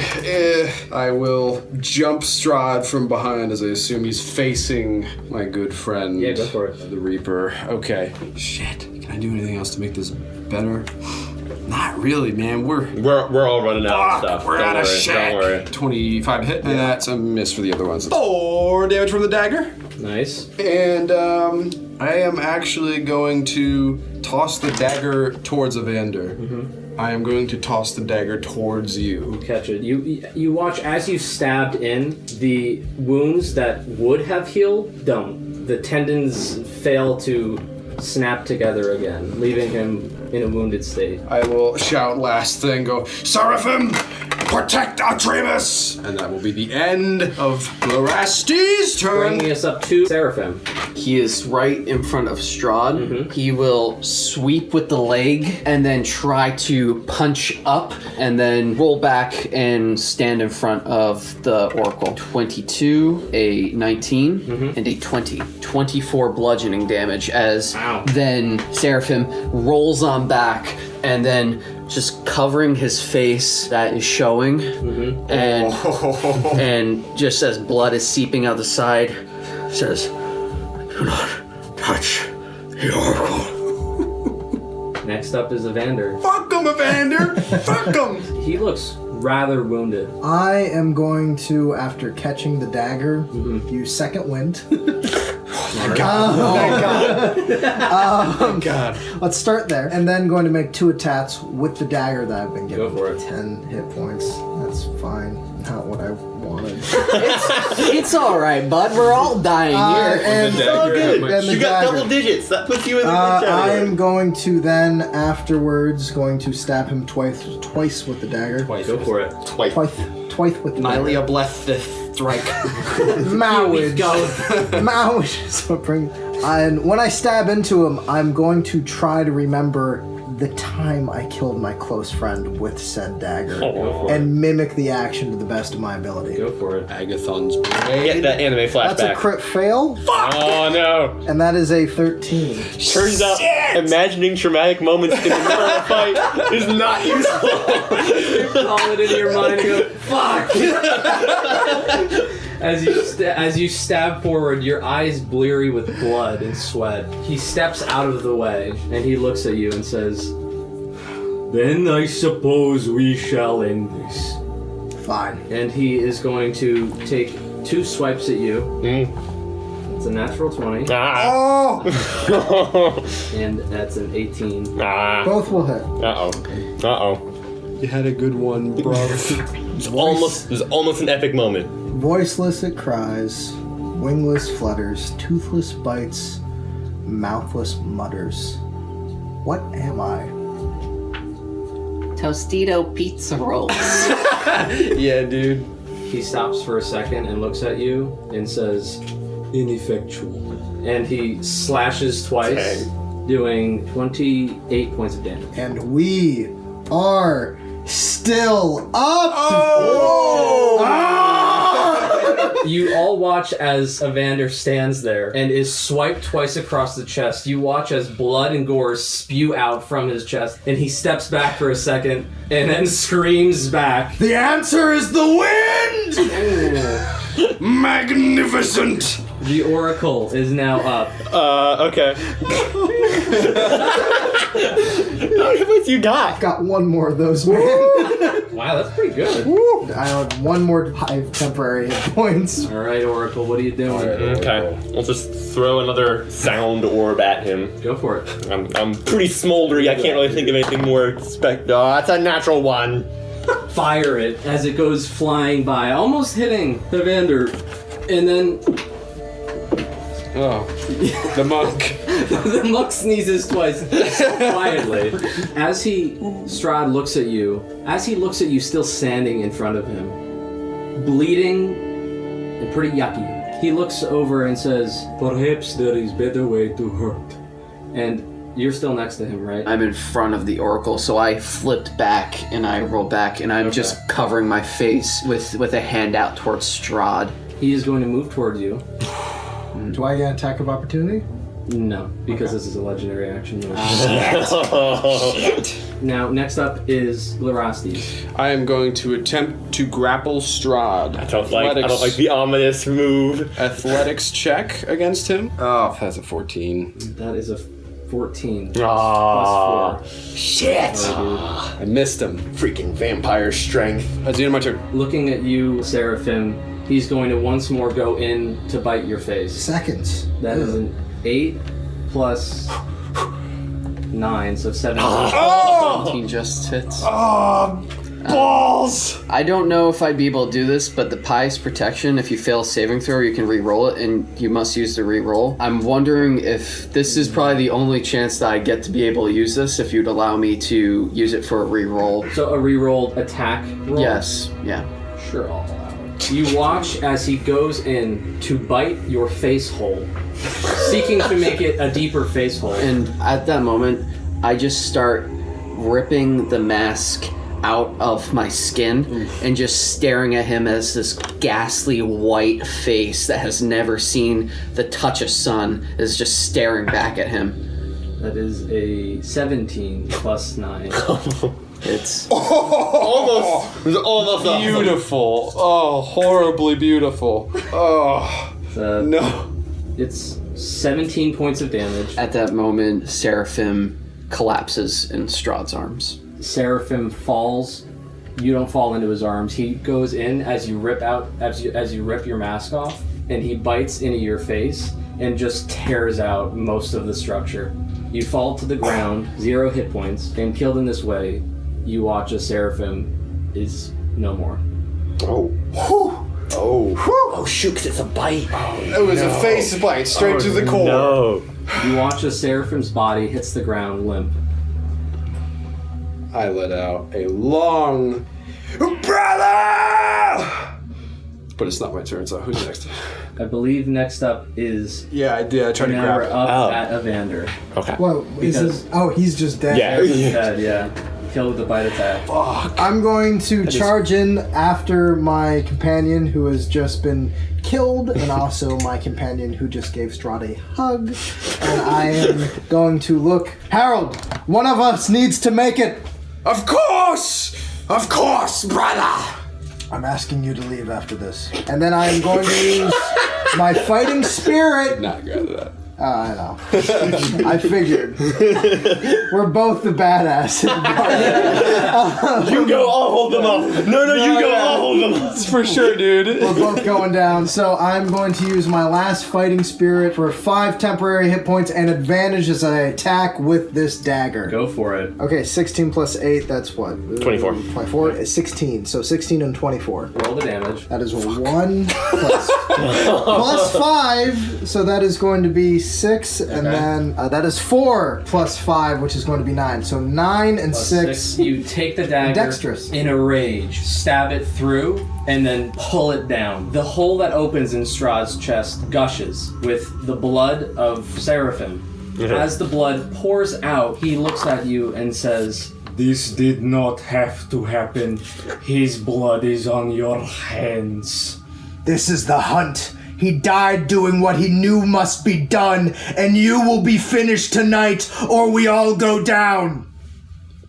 He looks over to the Oracle, Uh-oh. and walks towards you. As he walks away towards the Oracle, you may take an attack of opportunity. And it is still with advantage. It is. Because it is not my turn. That is a 2. Please, God. That is a 13 plus 8. 21. 21. Nylea, please bless us tonight. 4 plus 5, that is 9. 9 points of damage. As he walks away, you take it and stab it into his neck. It goes through his throat. You watch as the blood spits forward. That is for an old friend. With 2 hit points left, Oh no. he continues walking. Oh no. It's his turn, so he's gonna get to move and attack. Oh no. He walks up to you. The dagger wounds do not close. He is battered, and you watch as he looks at you and smiles and says, He killed you. and then he's going to go to bite you. It's a 27 to hit That will more than double hit. for 23 points of damage. You watch as he goes in, What a one-shot me.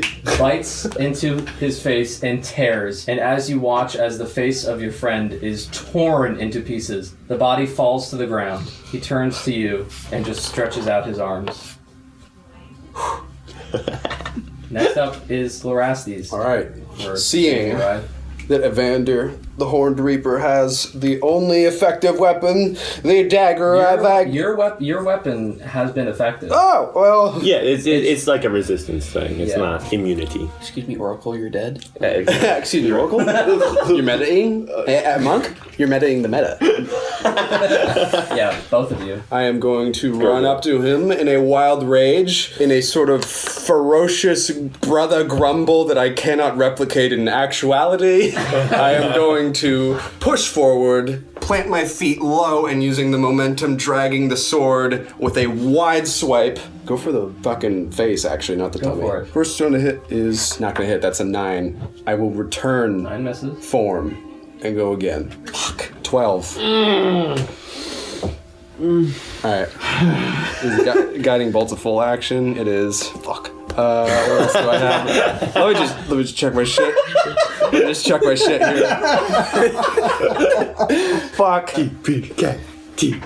How many points do you have? Not enough. That's all I can do, unfortunately. That's the end of my turn there. As you stab up, he sidesteps it. You realize just how fucking much you're shaking right now. Mm-hmm. And he looks down at you and says, You know who did this one too. and goes to bite the back of your neck. 15 plus a 9. That hits. That's 21 points of damage. Alright, wait, let me see if that knocks me. Hold on. 70. Oh, okay. I'm going to use Nylea's blessing on me as the unscarred one. I will roll this d12, adding Constitution modifier and reducing the damage by that total. So it's 21 total. 11. Okay, you at I'm 60. still up. You watch through the as blessing he of bites Nylea. into the back, and as he bites, rather than the blood, muscle, and bone get ripped out, you feel his teeth sink in slightly, but he is repulsed, steps back. Evander? Let us end this. Unnatural 20, 22. That is going to be 16 points of damage from the dagger as I stab into him. Could I? Walking forward, the bodies of your companions near. How would you like to kill him? May I add, while you're doing this, I am, I guess you could say, on boxer's knees, barely holding my ground, sputtering blood out of the opening in my mask, and shaking, trying to grasp onto whatever I can, faintly, to no avail. You are weak. Never come back. And I am going to remove his head with the dagger. You walk forward, take the dagger, and swing through. It is effortless as it slices just cleanly through. The head topples backwards, expressionless, as the body falls to the ground. Material, and it does not move. At this point, Evander is going to try to gather whatever strength that he has to give a traditional funeral to the ones who have fallen silent. But the entire time he's going to walk up and carry Strahd's head as he does so, littering the battlefield with Strahd's blood as best he can and mutilating the body. He is also going to light both of his brothers on fire, as is the ritual, and once that is all done, strapping Strahd's head to his hip, he is going to break down and cry, accepting the prayer most likely from our herald. Yes, I don't think I have anything much prepared here. I don't think I can piece much together Glorastes, whatever it is, his mutterings of what he has recited before. It is hardly of substance at this point, we should say. I cannot offer solid words of resilience. The only thing that can be reassured from what I am saying, which is again just a collection of Nylea, bless us and bless their journey, and other smatterings that just don't hit. Whatever can be taken away from this is that we are still speaking, and Nylea's hunt has been ended. Stepping back, with the two bodies burning, the hunt has ended, indeed. The devil of Barovia is dead, freed from his influence to whatever else there may be. The both of you step back, relishing perhaps the hunt, and yet in a sense of misery. I was gonna say, are we fucking fucked up out of nowhere? Post-credit scene! You did it. He's dead. What's next is hard to tell. Maybe escaping, maybe not. Say, the standard still flies. The fog slowly fades, and as it lifts, the sun peaks above the horizon. It casts light through the trees, and in the ashes of these two bodies, you see a single needle of grass poking through. And with that, we will end the session. Well done. Holy shit, dude. Bro! Yeah, we let out a baleful bro. So you're at 3 hit points, and you're at what? Like using my last one, I'm technically at 3 plus a temporary 5, so 8. I was at 7. So that's 2 hits. Yeah, and we were going for final blows here. Yeah. I legit, when you missed, I was sitting there going like, lone survivor, no! Mark Wahlberg. To be fair, if you guys were I think of the party, you guys are the most able to maybe move on. I don't think me without the Oracle. Yeah, I don't think you would have been good. And I don't know that the Oracle without a squad. I would have been talking to that needle at the end. I think at the end of this, of the two people that will relish the true hunt, yeah, I guess we're the two that might smile at the end You at some dropped the point. weirdos, I guess.